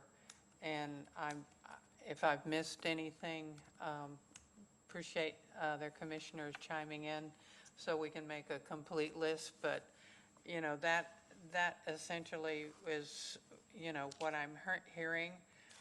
We had some proposals for how we could potentially manage some of the traffic issues, and including, you know, bike and pedestrian, and making that as safe as it could be. So I think we need to make sure that the guidelines that we have in the vision plan are, you know, have covered that, you know, as thoroughly as possible, because we want, you know, the safety and the enjoyment of this community to be reflected in this vision plan, because I think that we have heard from you, and I appreciate your taking your valuable time to come, and I want you to know that we hear you, and we want to make sure that the council hears us. So that's where I'm at. Okay. Commissioner Cranston. So I've been thinking a lot about this whole thing, and I am, you know, in our earlier discussions, I was an advocate for turning this into a precise plan, and council's decision was not to do that within the foreseeable future. My concern is that we're putting something in place that would then be normal, if it was a precise plan, that would normally go through a full EIR CEQA process to assess the impact of these visions. And we're not. And what it's going to do is place a cloud over the neighborhoods. It will, I view it as, quite frankly, as a permission to negotiate from for developers, as opposed to a set of limits. And so I am increasingly of the view that we should not pass the vision plan, that we should put it on, shelve it in its entirety, because without the necessary analysis that would need to be done to see whether this, and testing whether this would work, I don't believe that we have done the right diligence, and it places a cloud on the properties and the neighborhoods, and an unrealistic expectation on developers that they would have to follow this. I don't. It feels like it's we're dating, but we're not getting married, and if you really want to plan, you got to go all the way. This is. I'm frustrated that we've spent all this time and we're not going to be able to take the next step. But I don't feel like this is that approving this at this point sends the right message to developers or to the community as a whole at this point, and feel that we should, quite frankly, walk away from it, put it on the shelf so when a precise plan does come up, that it may become a starting point for that effort. So, Commissioner Cranston, if the other members of the commission choose to discuss these other points, are you saying that you would not be willing or would not feel comfortable in discussing these points?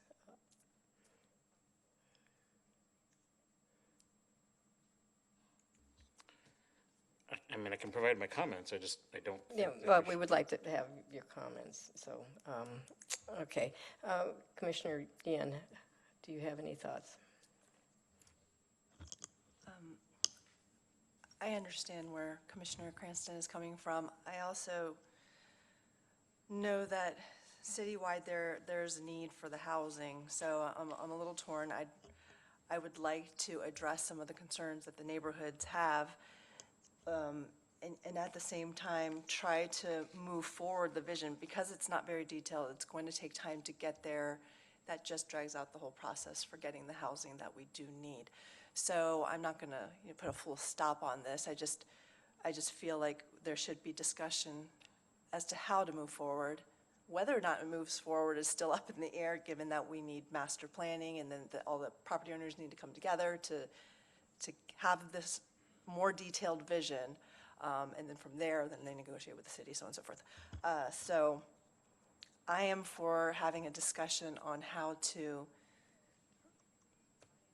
maybe amend a bit and work with the neighbors on transitions and heights and other things in order to progress. Okay, so what I think I heard from the other commissioners is that we would like to discuss 4 subject matters. One is the transitions to single-family neighborhoods, the setbacks, which would be a different item from, I would view transitions as being height, and then setbacks would be a separate item. Traffic concerns, and then some of the concerns of small parcel owners and small business retention. So can I see that we have, yes, Commissioner, Vice Chair Cox. And parking. And parking, okay, we'll add that. Okay, so we have 5 items we'll be discussing. So let's talk about transitions, and the definition of transitions that we're talking about would be the height transitions. And this would be going from the single-family neighborhoods of the Sterling area and Spring Morgan area. So who would like to open this discussion? Vice Chair Cox. All right, so, I'll get back to, I'll mention back what I said last time, but I'll make an amendment on it. I mean, particularly along the Sterling Heights neighborhood, I mean, I had said that, we should look at doing a 2-story transition. In thinking about trees, the reason I ask about trees is because, I mean, it did say in the staff questions that it's possible to find trees that are large enough to shield this in the back of the property. So, I mean, my view, I guess I would amend it to say that if people don't need to look at what's on the other side, it shouldn't bother them too much. And so, I mean, that might be an alternative. There's a way to, effectively screen any 3-story buildings from people seeing. I mean, I can point to you places in Mountain View where there are very long, large, tall pine trees and stuff like that that are next to each other that actually do effectively screen the properties. So I think that's another thing to consider. But I think, you know, with a combination of screening and with, and, you know, stepping it down a bit immediately adjacent, you know, we might have something workable there. So that's my offer, and I want to hear what the other commissioners say. Anyone else want to weigh in? So just to clarify, so Vice Chair Cox, are you suggesting that the transition not be to a 3-story townhouse, or are you suggesting that I'm suggesting that if there's a transition to 3-story townhome, there would be a strong recommendation that those be screened from the adjacent properties so that they're not, you know, they're effectively not in their visual line of sight. And to staff, how would that be, how would we specify that if we were going to make that as a recommendation on, or a condition on our approval? How would we state that? I'm looking at the transition standards on page 29, and there are a couple of things that are mentioned here. 45-degree daylight plane is just one, but there is a whole section or a bullet point which actually talks about landscaping and screening, whether it talks about view studies, step backs, setbacks, from the property line adjacent to single-family homes. That is the exact reason why we created that second bullet point regarding residential neighborhood transition areas, just in order for, you know, incorporate all the tools that can be used in order to create that kind of a transition. Again, depending upon what kind of development comes in, these are the things which staff can then use in order to say, we need better screening here, we have heard enough concerns.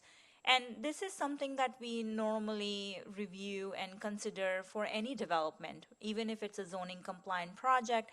If you are proposing new thing next to a single family home or a single family residential zone, these are some of the things that we take into consideration. Okay, thank you. Anyone else want to make any comments? Commissioner Capriles?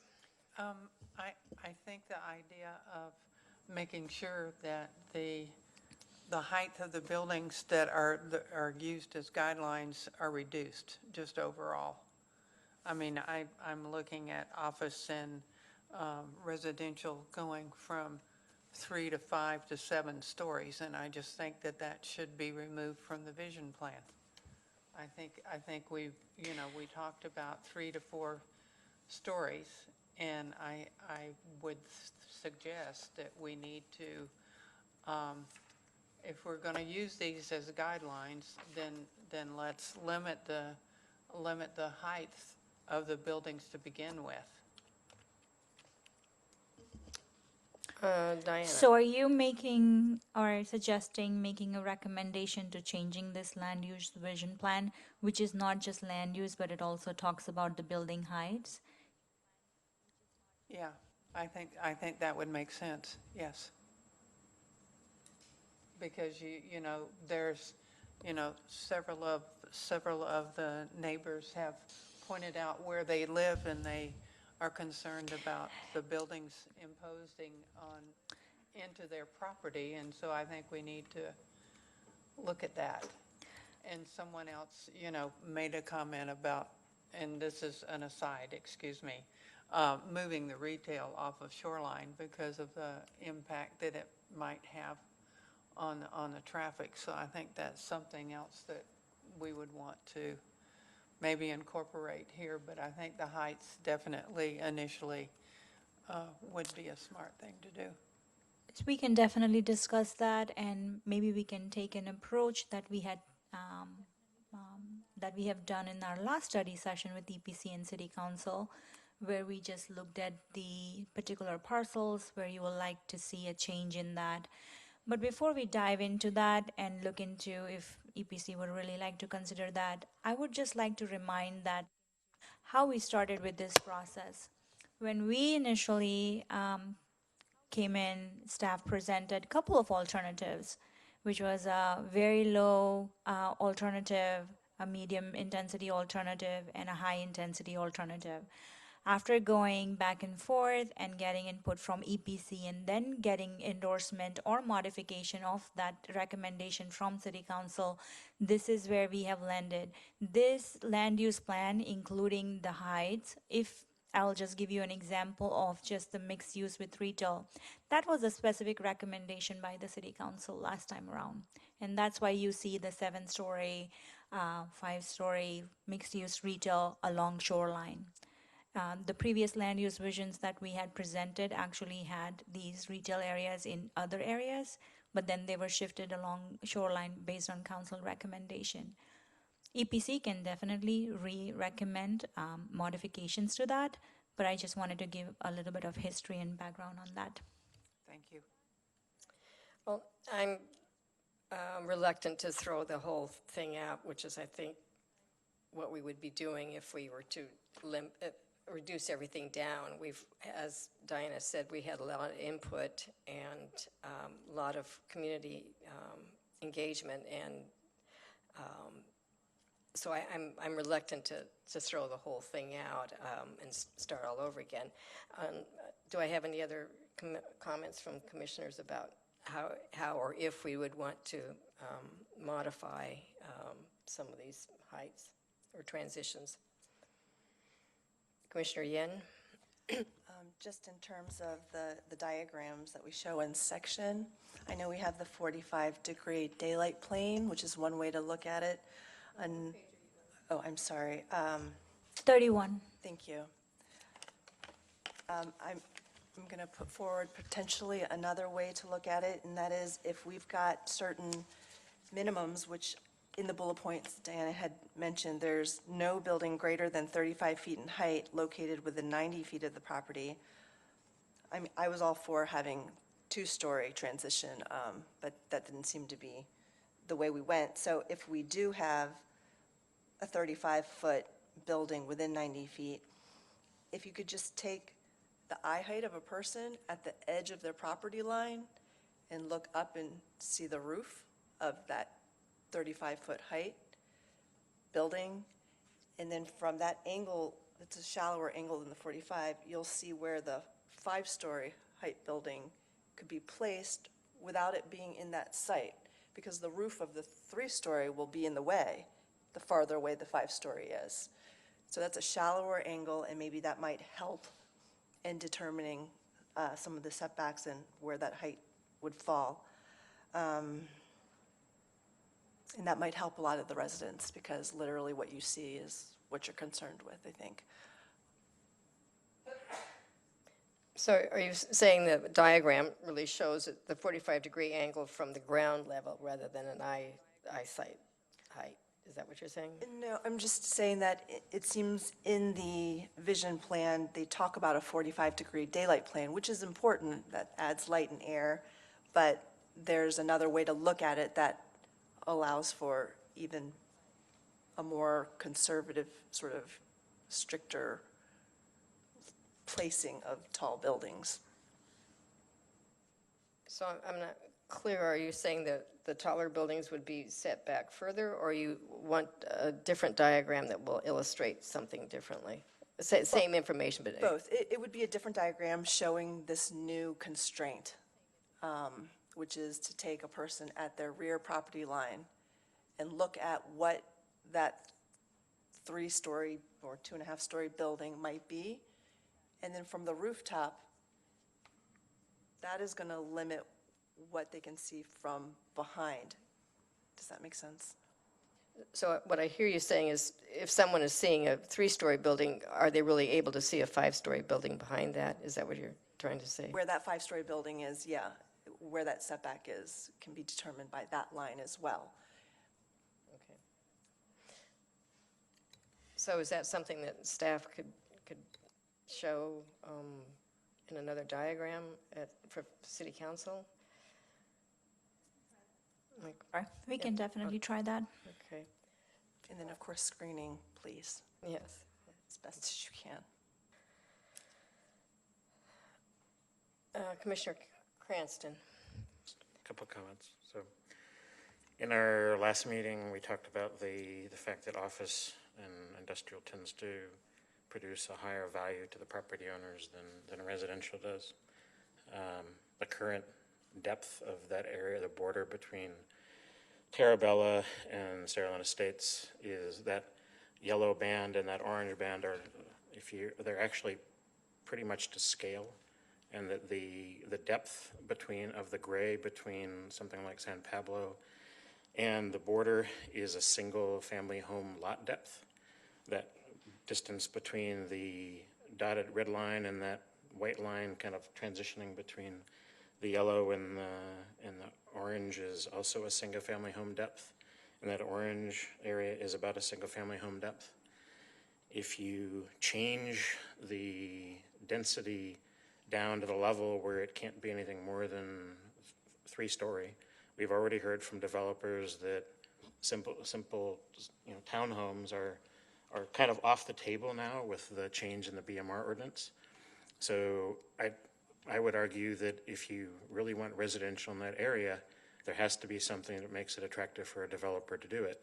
If you are saying that we don't want residential in that area, then put in the narrower heights and leave it with the industrial uses that it is today. So it's in order to be financially viable if you really want residential there, it has to be financially viable for a developer to do something with. And I would argue that the level that you're talking about would effectively make it inviable, and so you would never get residential in that area along that border, which maybe the neighbors like. They like the existing offices that are there today, so that wouldn't change. So I think it's unrealistic to expect that we can, if we're going to force residential in that area, making it shorter is not necessarily the way to make it happen, in my view. I'm not advocating that we force residential in. I'm just saying that I think we have to take into account that even in a vision, if it's not economically feasible, we shouldn't expect it to happen. Vice Chair Cox. Yeah, I want to respond to Commissioner Cranston's comment about it doesn't look like we're getting married. I mean,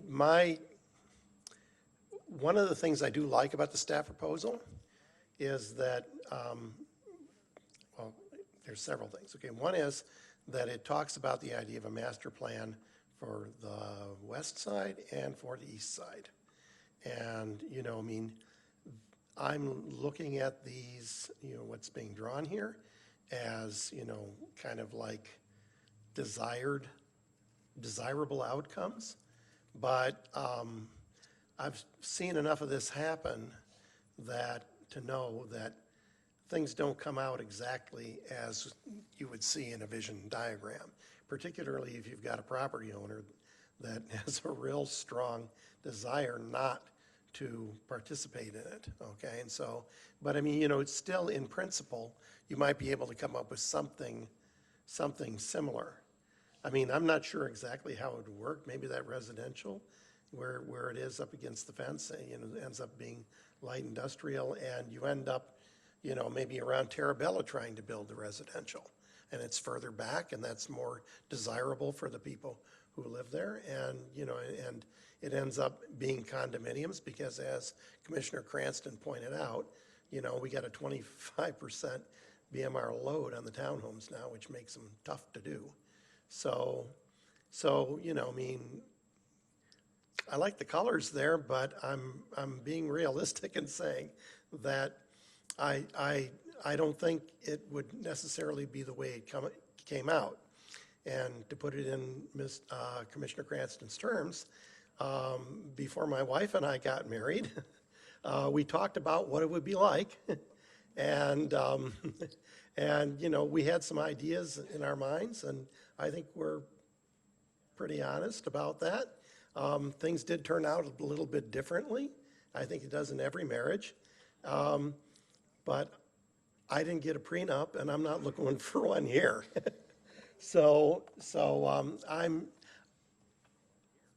I think we've got enough level of detail, and I think we've heard enough from Planner Pacoli to say that, that none of this is cast in whatever current building materials we use. And, you know, I think we need to move forward, but I would just like some, I mean, I would like more sensitivity on the transitions. I don't know quite how to encode what Commissioner Yin is saying, even though I know as a you know, experienced architect, she has a good idea of what we should be doing. I think at least we could put down the idea that we're looking for somehow a more shallow angle, okay? And, you know, staff can work out some ways of saying that. But, and so I would support a more shallow angle, and more sensitive transitions and screening. And I'm willing to write those into recommendations going back, because we really want people to feel comfortable with what's going to be next to them. On the other hand, I do want to move forward with something. And that's kind of where I am. Okay, anyone else want to make any comments? So I understand the concern of the residents of the area. Sunday morning, I rode my bike up and down every street, stopped, tried to figure out what a person could see or not see. And I understand the concerns that the people on Sterling Estates and the Morgan Street concerns have. I think the devil's going to be in the details, because as Vice Chair Cox said, that, and Commissioner Cranston, that if this is not economically viable, it's not going to happen. But I think we still need to be aspirational and figure out what are we going to do with this big section of land in our city. And so I would be willing to go with the transitions that the city has in the vision, but that we really emphasize that we need to have careful consideration on the neighborhoods. Maybe we need to have the transitions be a little more careful, but I'm not willing to throw the whole thing out and start all over again. So do we have, I think we have sort of a marginal 4-3 agreement that we need to be more careful with the transitions, but that basically we're okay with the heights, I think is where we are right now. Is that correct? I see some wincing here. Can we, if I may suggest, can we get a maybe show of hands on how many commissioners agree on the shallow angle diagram to be included in the vision plan to be recommended to council? Yeah. Yes. You supported it, right? It was your idea. And then if we can maybe have a little bit stronger wording somehow on page, what was it, 31 or 21, about transitions. Is there any particular section where you would like to strengthen it further? Well, I think you had something about landscaping and screening. I think that's what Vice Chair Cox was. I don't know if we can make it a little stronger wording, but if we can. I'll give you some wording. Okay. I mean, something like, you know, every consideration should be given to and support should be given to plans that use trees, you know, to screen the existing single-family homes, you know, so that adjacent residential development is not in their field of view. Oh, go ahead. Isn't that what point 4 says on page 29? I don't think it's as strong as that. I think what you're suggesting it be a little bit more strongly worded.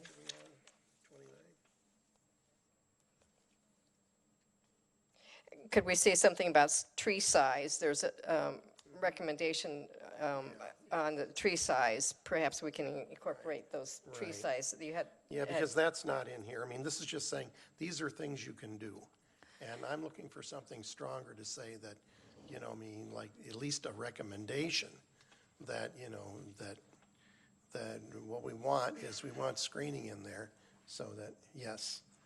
So medium or large trees, okay. That would do it, because we're talking 30 to 45 feet then, so. We can definitely consider some language like that. Again, as I mentioned in the staff response, it really depends upon the tree species and the location where we are planting it. So far, the kind of guidelines that we have in the city through our tree master plan is, 36-inch box tree, 24-inch box tree. Because it totally depends upon the type of species that you put or the tree species that you plant in ground. We can incorporate some language which again says substantial landscape screening should be incorporated in new developments adjacent to the existing single-family homes to screen the impacts on the neighboring properties to the maximum extent possible. That sounds like better wording than what we've got in the plan. And then, as you said, when we see the actual proposal, we'll know if it does what we want. Okay. But that's what I'm saying I would like. Okay, so can we see a show of hands of that strengthening of the wording? Who's in favor of that strengthening of the wording? Okay. All right, so. Just to clarify too, that was to page 29, section 4, to make sure we're talking about the same language. Okay. Next, we talked about setbacks. We had that as a line item. Do we want to discuss that as well? Vice Chair Cox? I didn't have that as Okay, all right. Well, do we feel that the transitions would take care of the setback situation? Okay, Commissioner Yin and Capriles. Okay, so we will scratch that then. Next concern that we heard was traffic. Who would like to start out on that? Commissioner Capriles, do you have your light on? Is that left over? It's just left over. Okay, all right. Okay, Vice Chair Cox then. Okay, so here's my hope for the traffic, okay? There's a couple things going on right now. I mean, one of them is, and we're going to have this study session after this meeting, talking about VMT replacing level of service. And, I saw a comment in there that worried me a little bit, and they're saying like, oh, these traffic studies are quite expensive and everything like that. We go to VMT, we don't have to do these expensive traffic studies. And the state is not going to require us to do, the traditional traffic studies, that are like level of service after June. I mean, I really think it's in our interest to do them anyway. And the reason I do is because if you don't do them and it's an important impact, I mean, all we're going to have is what Albert's got. He'll come up and he'll do them. He'll show them to us. And that's all we have to believe, okay? So I think that the city ought to have a position, so that we have something to compare. So that's my thought on that. Now, another thing, I like what you're saying about no new net trips. And I like that you're saying that they're going to be, we're talking about in this area, not just, there'll be fewer people driving from Tracy and Pleasanton, and so those are fewer trips, okay? I mean, we're talking locally, and, Albert showed that, if you got 500 more cars, added to that, I mean, it negates, the improvements that we're going to get from some other things that we're doing in North Bay Shore, right? And that's not what we want. So I want to thank staff for saying that, but I think going forward, we're going to try to hold you to it, okay?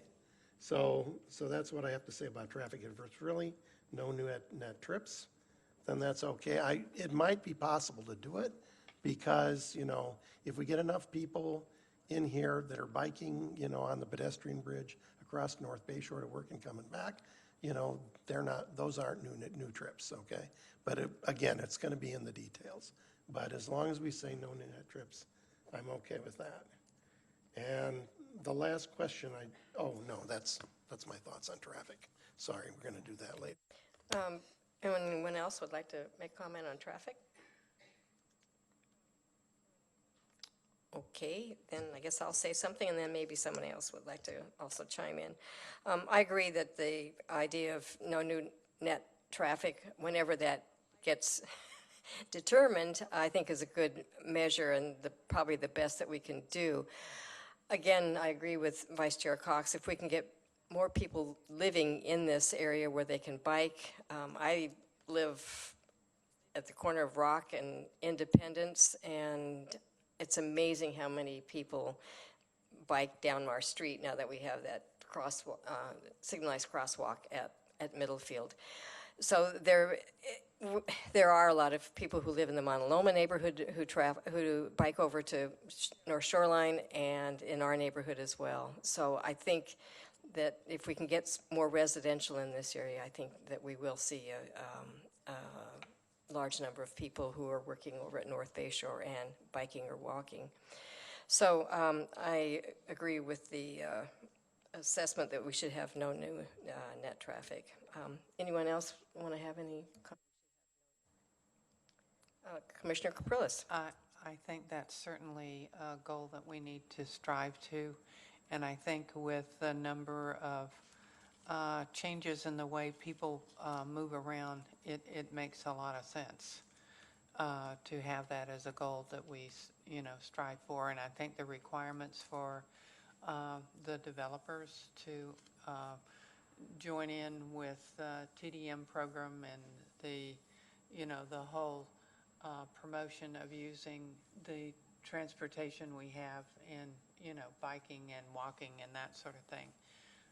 It just makes sense to me that needs to be a part of it. And I actually I quite like the image on page 55 to, kind of give you an idea of what that might look like in the vision, because the idea of having, and maybe bicyclists would be better to choose one or the other as far as safety concerns, but I think that type of vision of what we want to see makes a lot of sense as far as what do we do with the traffic and limit the amount of cars and the unbundled parking and all of that's in this vision kind of supports that, because people would not be encouraged to have cars. They can rent their apartments or condos with no cars and go on scooters, but not on the sidewalks. Commissioner Cranston. So I guess maybe it's something my fellow commissioners are relying heavily on, but I don't understand. What does no new net trips mean? Total number of trips that are being generated right now as per the existing land use in the Terabella Vision area. The new development that is going to come in will not generate more than what is existing being generated in the area. And Ms. Pancholia, if you want to just clarify the types of uses you're referring to. Say that again? If you want to clarify the types of uses when you're referring to net new trips, the employment generation. The goal for no net new trips is for employment generating uses such as office and R&D only. So increasing the office, essentially concentrating the office, which is what this shows, would count towards that, but the 2,800 residences would not? They will have to follow the city's TDM guidelines, because we do have a plan in place to start work on our TDM ordinance. Whatever the measures that come out of that, the residential and other uses which are not employment generating uses will follow that procedure. That has been the baseline for the vision plan. Yeah, so I guess, with all due respect to my fellow commissioners, I don't believe that this no new trip thing accomplishes what I think you're attempting to assure. Vice Chair Cox? Yeah, I mean, when I heard no new net trips, I didn't hear the asterisk. And, you know, I mean, honestly, I believe in no new net trips. There might be some small number that we could add, but not what we saw in the diagram. And I think we need to figure out, you know, what's acceptable at the time when this comes up, so that, you know, we don't end up with an intolerable traffic situation. I don't think we have to encode that right now, but I really want to give a strong sense that, you know, people being able to live in a reasonable way, meaning, and that means being able to get places that they normally can get to today in a reasonable amount of time without, you know, backup, that's a reasonable concern. So I guess I want to make a statement to that effect then on the traffic, that that's an important consideration. So I don't know if we reached a consensus or not on that. What if I may just explain this a little bit more? Last time around when staff talked about need for a precise plan, this is specifically what we talked about, that we need to do more in-depth study for organized development to know what is the real potential with the CEQA analysis as well. And to Vice Chair Cox's comment about expensive studies that are required, when we do our precise plans, that is a city-led project and an effort, we do those expensive studies because it is being done by the city. We're doing it for a larger area. Whereas when we look at gatekeeper projects on a one-off basis, we really can't ask the developer to do such expensive studies in order to see the impacts that might be coming from others and not just their project.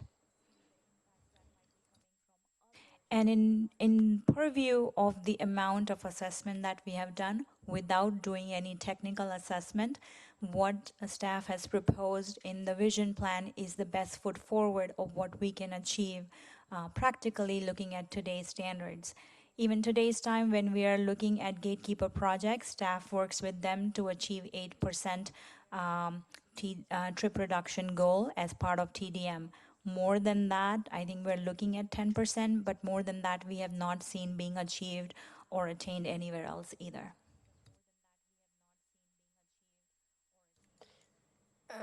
One question I would have, and maybe I run through this area occasionally, and of course I'm doing it at 8 o'clock in the morning. So, but I run through the office parks just to kind of see what happens, and there aren't very many cars there at 8 a.m. in the morning. So, so it looks to me like some of these office buildings are, the parking lots are empty. So if a traffic study is done at a certain point and the buildings are sort of underutilized in terms of the amount of employees that could be there or would have been there 10 years ago when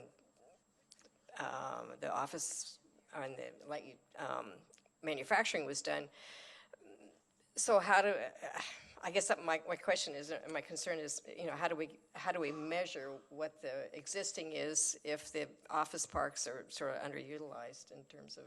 We will have to do further technical analysis and come to a basis of what number do we really want people to hold accountable to, based on what kind of development potential do we see here. Vice Chair Cox. No, I just want to clarify back to Planner Bacoli that it is not that I'm saying that we should do additional traffic analyses that we haven't done in the past, just that my concern was with dropping things that we have done as a matter of course, just simply because the state doesn't require us and we could save some money. So I think our commission is saying that we're, I'm sorry, Commissioner Capriles, did you have something additional? Just, you know, kind of in general, I think there are a number of issues that we're trying to deal with one at a time, but I think if my fellow commissioners agree with this, I think that my comment to the council is this vision plan is a good start, but I would definitely like to see it extended into a precise plan covering a broader area. Because I think what we're trying to do is to kind of piecemeal this together so it's not throwing it out, because a lot of work has been done on this. And I think there are a lot of good guidelines, but I think in general, we could use this as, you know, certainly a good start and a good basis from all the precise plans that I have seen. It would certainly help, because I think that would, you know, we want to not just look at the traffic in this area. It's everywhere. And so I think in order to be really effective, that, you know, the recommendation for the council to rethink the priority of the precise plan might be, from my perspective, I think it would be a good idea to put that in our recommendation.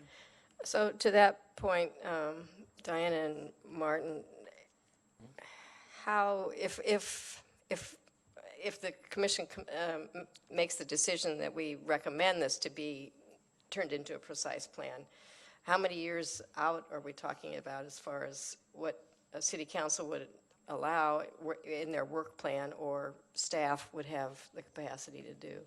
Well, we just concluded the council recent goal-setting process for the next 2 years. So absent of shifting other priorities around, it would probably have to wait until the next cycle, which would be, you know, another year and a half from now, or whatever that is.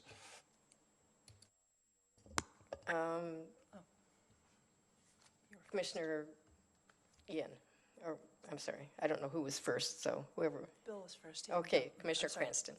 So a couple of my fellow commissioners have said throwing this out, and I want to clarify that's not what I've been advocating. The decision by council to not do the precise plan during this work session was based on workload and other priorities. It wasn't a vote, at least what I heard, wasn't a vote to say we will never do a precise plan. It was, we don't have time in the 1920 work plan cycle to do this. I think this is a good basis for doing a precise plan, and that I would advocate that this be something it's not thrown out, that it's shelved and then picked up as part of a precise plan that's done during the 21-22 council goal setting and work session. I would not throw this away. There's been a lot of thought, there's been a lot of input that's gone into it. So I want to clarify that I'm not advocating throwing it away. I'm saying hit the pause button until the staff has the time to do it. Can I get a clarification? We're getting a little off topic here, I think, but yes, go ahead. Why, I just wanted to understand from the pause button, does that mean that keeping Tarabella, but pausing it without and not allowing any development till we do a precise plan?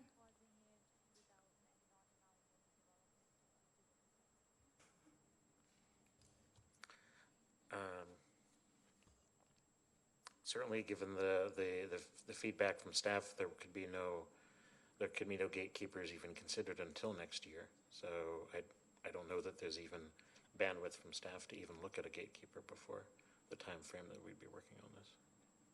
So I hadn't given any specific thought as to say, is there a moratorium on gatekeepers until we do that? I'd have to think about that some more. Commissioner Yin. Yes, I was going to actually ask if there were any proposals or anyone coming forward already saying they would like to develop a parcel here in this area. I really can't count in numbers, but we have received many development interests throughout East and West both. Can you say whether it's residential or office, or if the linkage is approximately what we're hoping for? I don't think I'll be able to comment on that because I've not been into all of those meetings and proposals, but I know for sure we have received a lot of development interest and proposals informal talks for east side, as well as some talks about master plan on west side. Okay. And I recall that there was an affordable housing project that was sort of ahead of others in terms of showing interest. Is that still moving forward? There have been a lot of talks, and the up to 5-story residential parcel that you see in between the light industrial office around Terabella and San Rafael Avenue, that's the parcel where there were talks about affordable housing project. And that's still current? The talks are still going on, but we don't have any formal application. Okay, thank you. Vice Chair Cox. Yeah, this is back to Commissioner Cranston. I'm trying to understand, are you saying that, in between the time now and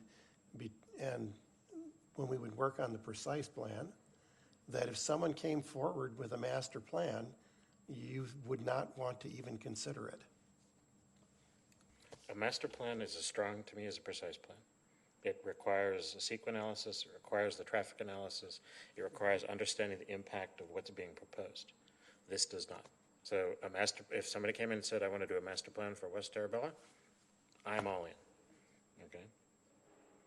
I'm east as well, but because of the very large number of small parcels, I'm a little more skeptical of whether one could be accomplished.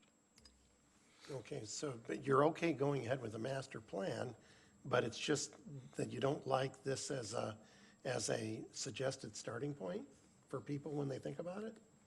Correct. Okay. So let's get back to the traffic. So I think we're sort of done with that subject matter. Am I right? Okay. Vice Chair. I guess the question is whether we want to make a statement on that too, to say that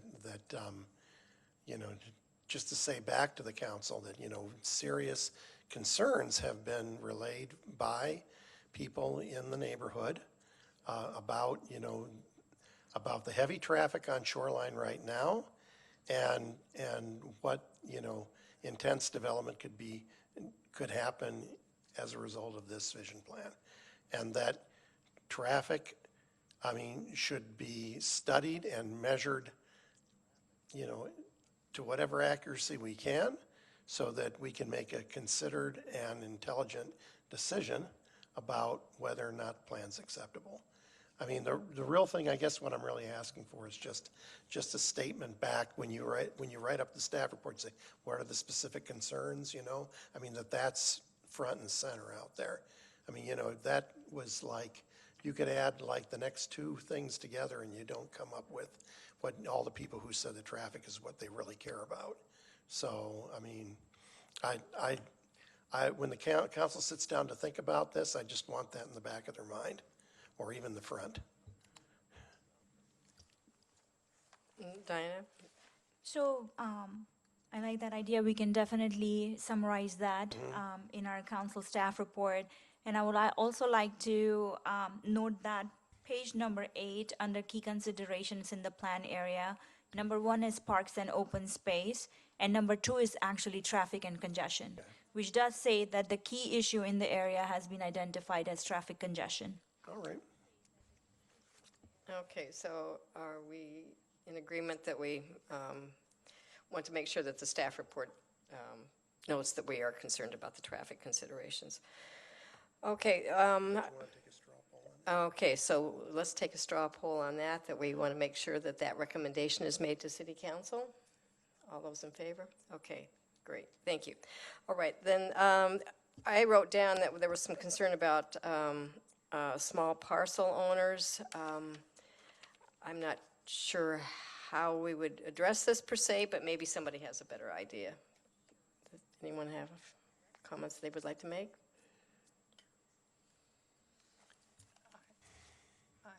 Commissioner Capriles.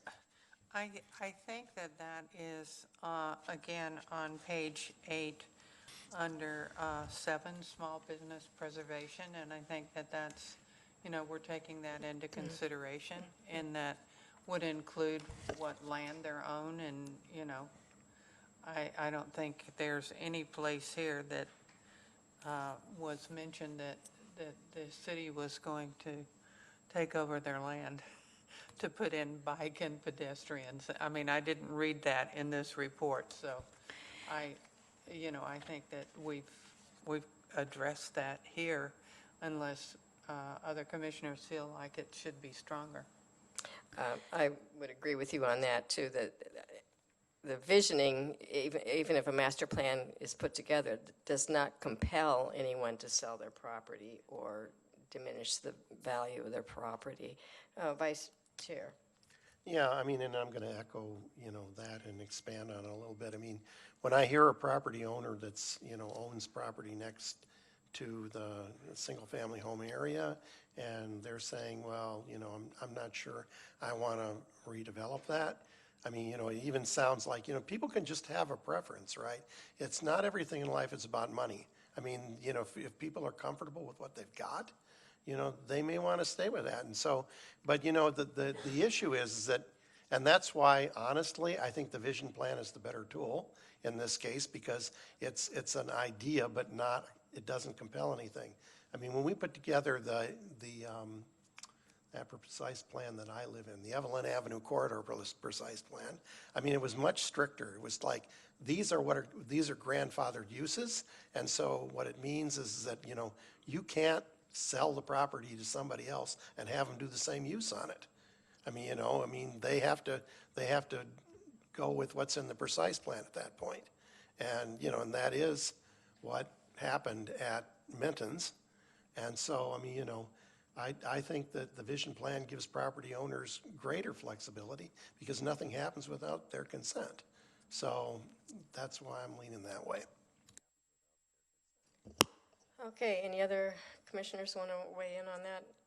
Again, I think we do want to make sure that small businesses are protected, and I think it does state it as a stated goal that we need to make sure that we do protect those small businesses.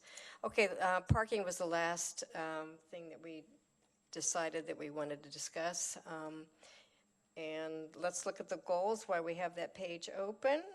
And number 2 is traffic and parking. Maybe we can look that over real quick and see if there's any strengthening of that point that we want to consider.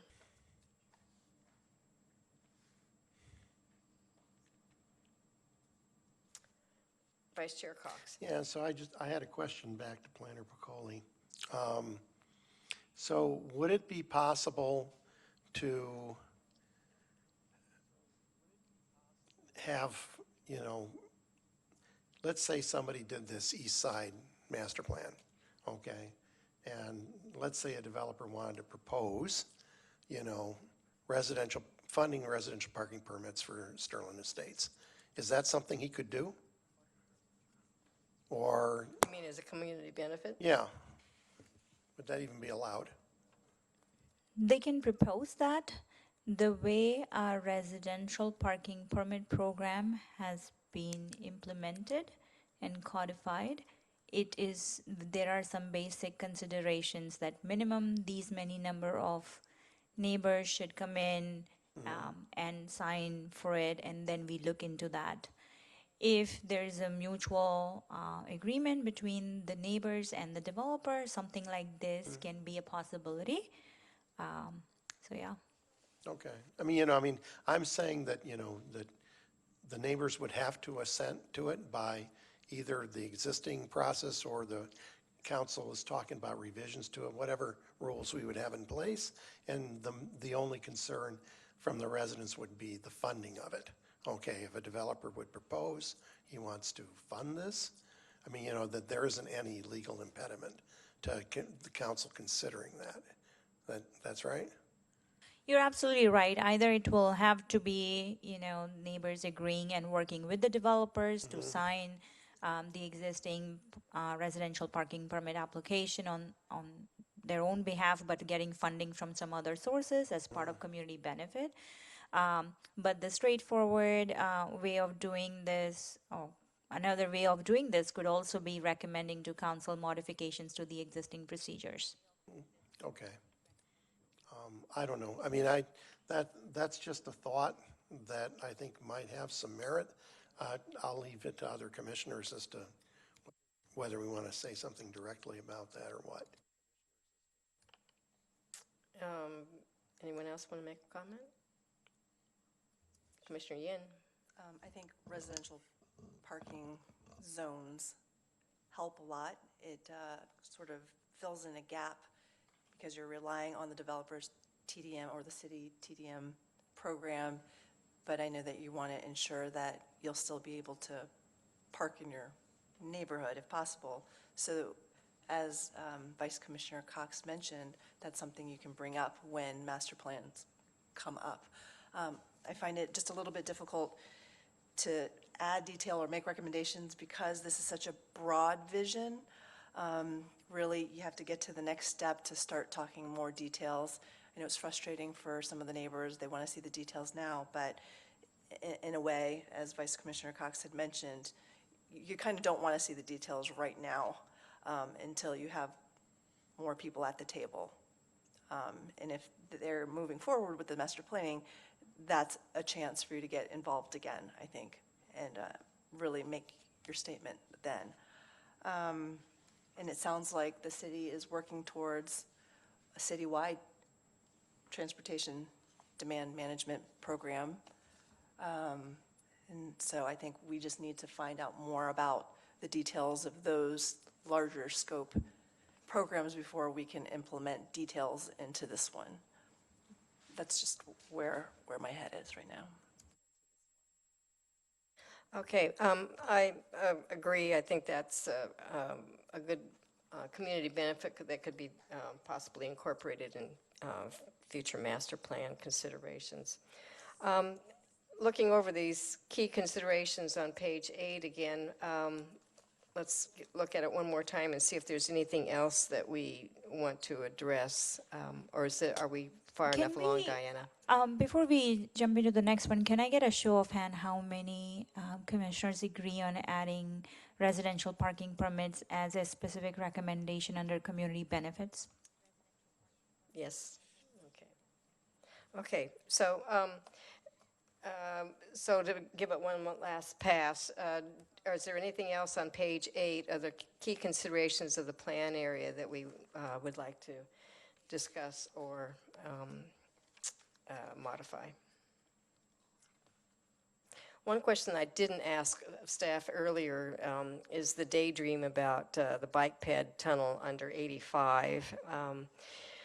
Stevens Creek Trail is right on the other side. Again, when I was riding my bike on Sunday morning, there seems to be a strip of land. If you look on Google Earth, there's a strip of land right along 85 that won't show up really very clearly unless you're looking at Google Earth. Okay, there we are. Well, where it says San Leandro Avenue, and you can barely see on 85, there seems to be a green strip along there. I don't know how far along the city has gotten in evaluating how that crossing would be done, but I'm wondering if that right of way along 85, if that's something that the city could utilize, because I think one of the alternatives was to go down, clear down to the off-ramp at 85. So I'm wondering how that would, how would we get down to Moffett and 85 off-ramp? Is there access along that right-of-way corridor, right up against the sound wall, I guess? So, just trying to understand if I'm understanding the question correctly. I will begin with the fact that the undercrossing under 85 is conceptual. We have not put in any analysis, no technical review of that connection. That was a community input that we received, that it will be good to have a connection, and that has been shown as a conceptual connection for future consideration. Okay, so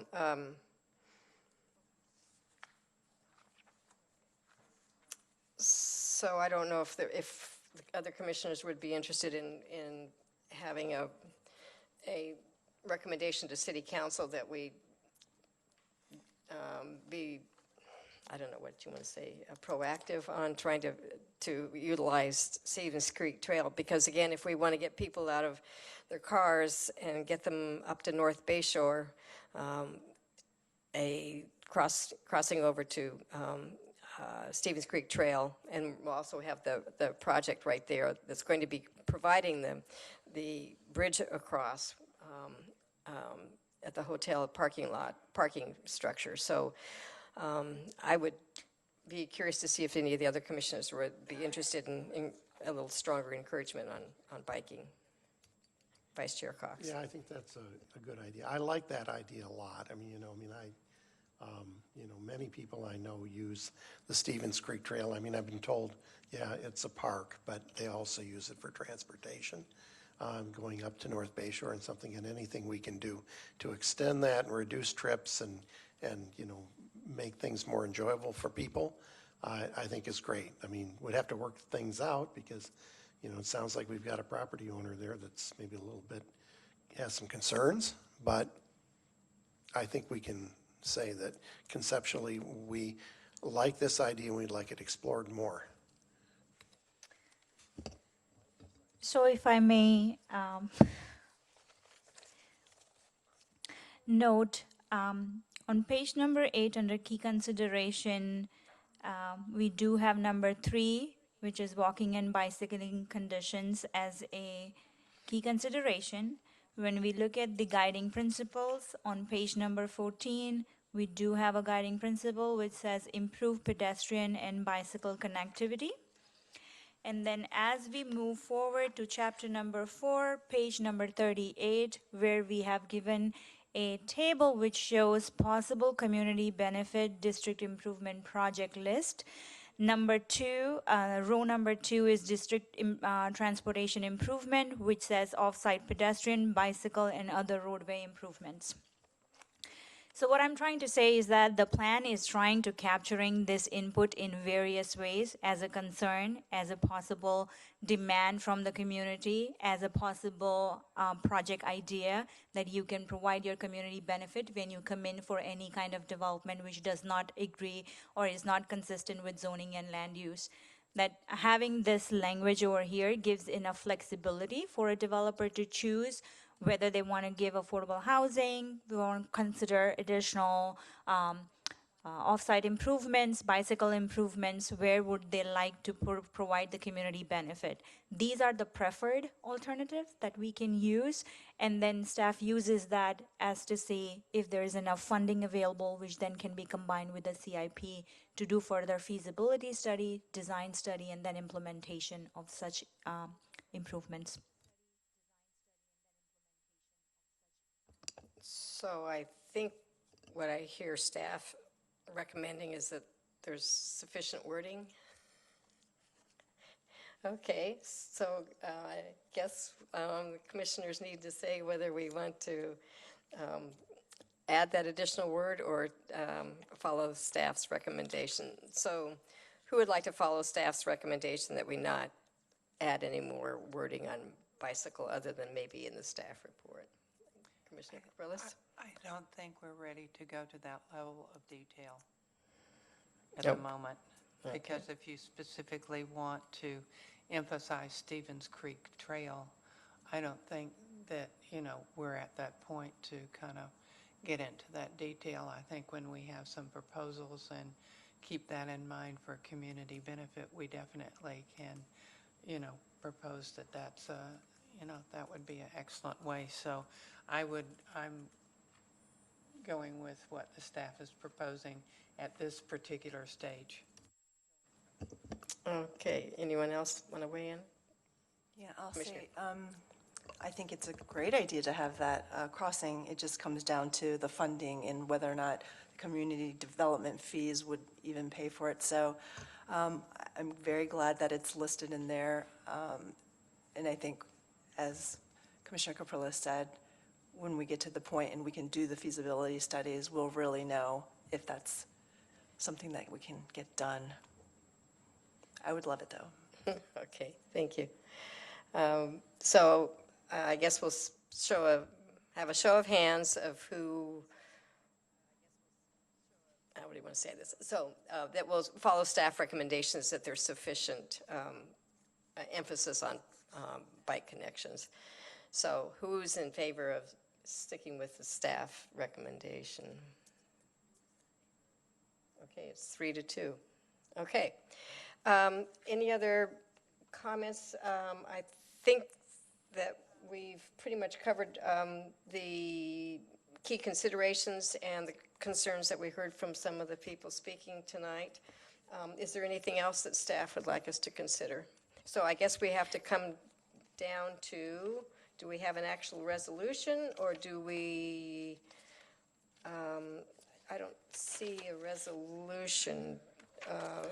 We do not have a resolution, but we can certainly have a recommendation with the proposed modifications that staff can then present to the City Council as EPC recommendation. But before we go in there, I'm sorry, I was just trying to catch up on all the comments that have been provided.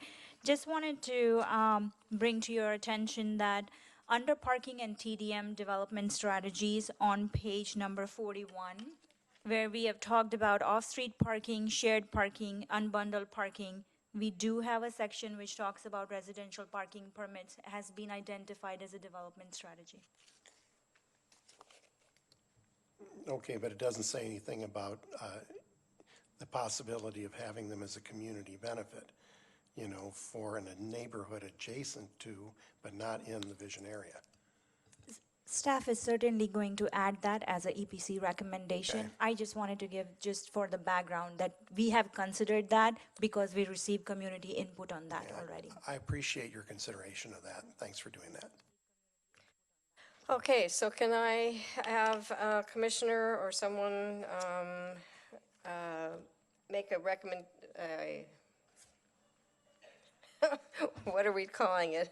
We're calling it a recommendation or a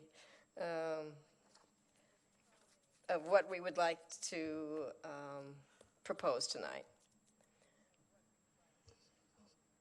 Commissioner Yin? I had one quick question. I was working under the assumption all this time that staff is making the recommendation that this will go to master planning for east and west, correct? If a proposal comes forward. That's right, okay. That is correct. Okay.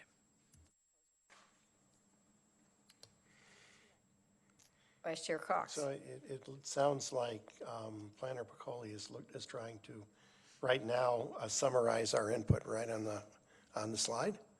And so I guess I'm happy to make the motion but I want to give her the time to do that.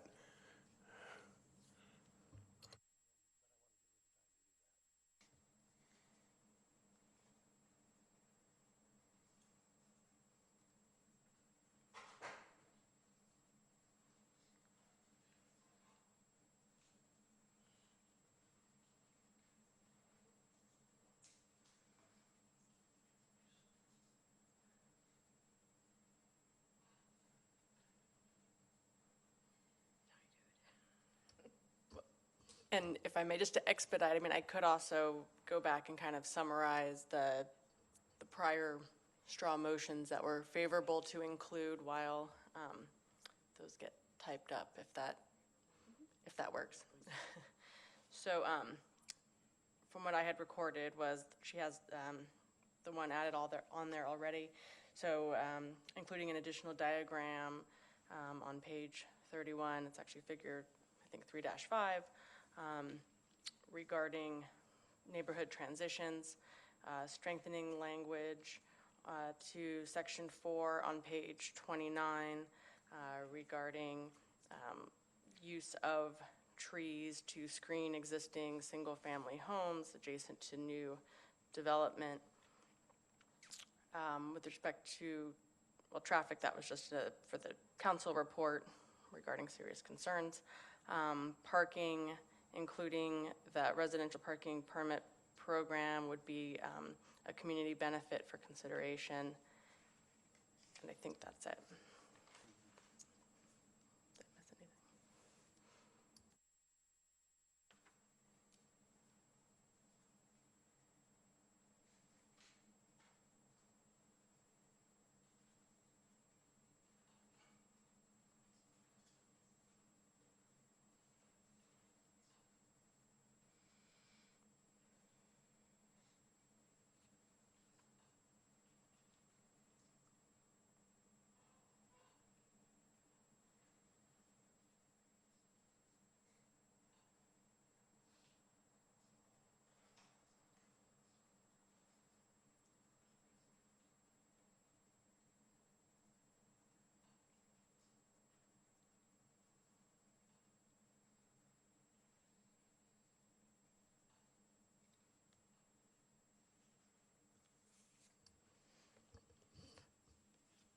So I think too, with what I just read, if someone wants to make that motion with, a recommendation to city council approving the Terabella visioning plan with the modifications I just read into the record, I think that would be sufficient. I want to read them before we. I think she's almost done. Yeah, she's almost done.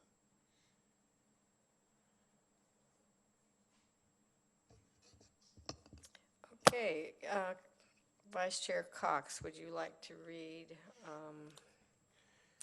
the recommendation? I'm making a motion that the EPC recommend to the City Council approval of Terabella Vision Plan with the following modifications.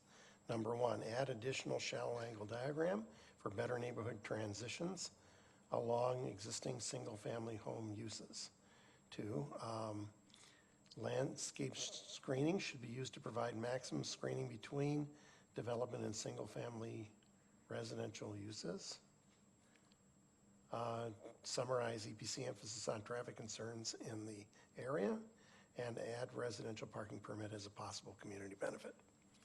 And who would like to second that? Commissioner Capriles would like to second that. And do we need to have just a show of hands? Or do we have it set up? Okay.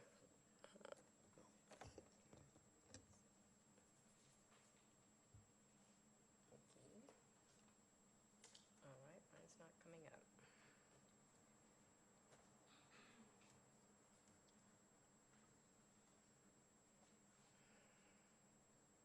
Why is this not coming up?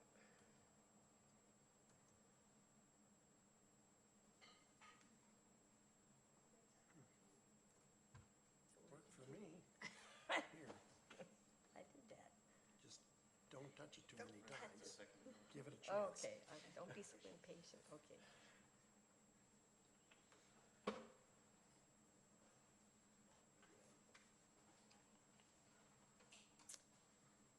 Okay, the motion passes. Was that 4-1? Okay, so that concludes this section of our Planning Commission meeting. Thank you, everyone, for attending. We will take a 5-minute break, and we will adjourn to the Plaza Room for our next segment. Thank you again, everyone, for attending, and we'll see you in 5 minutes.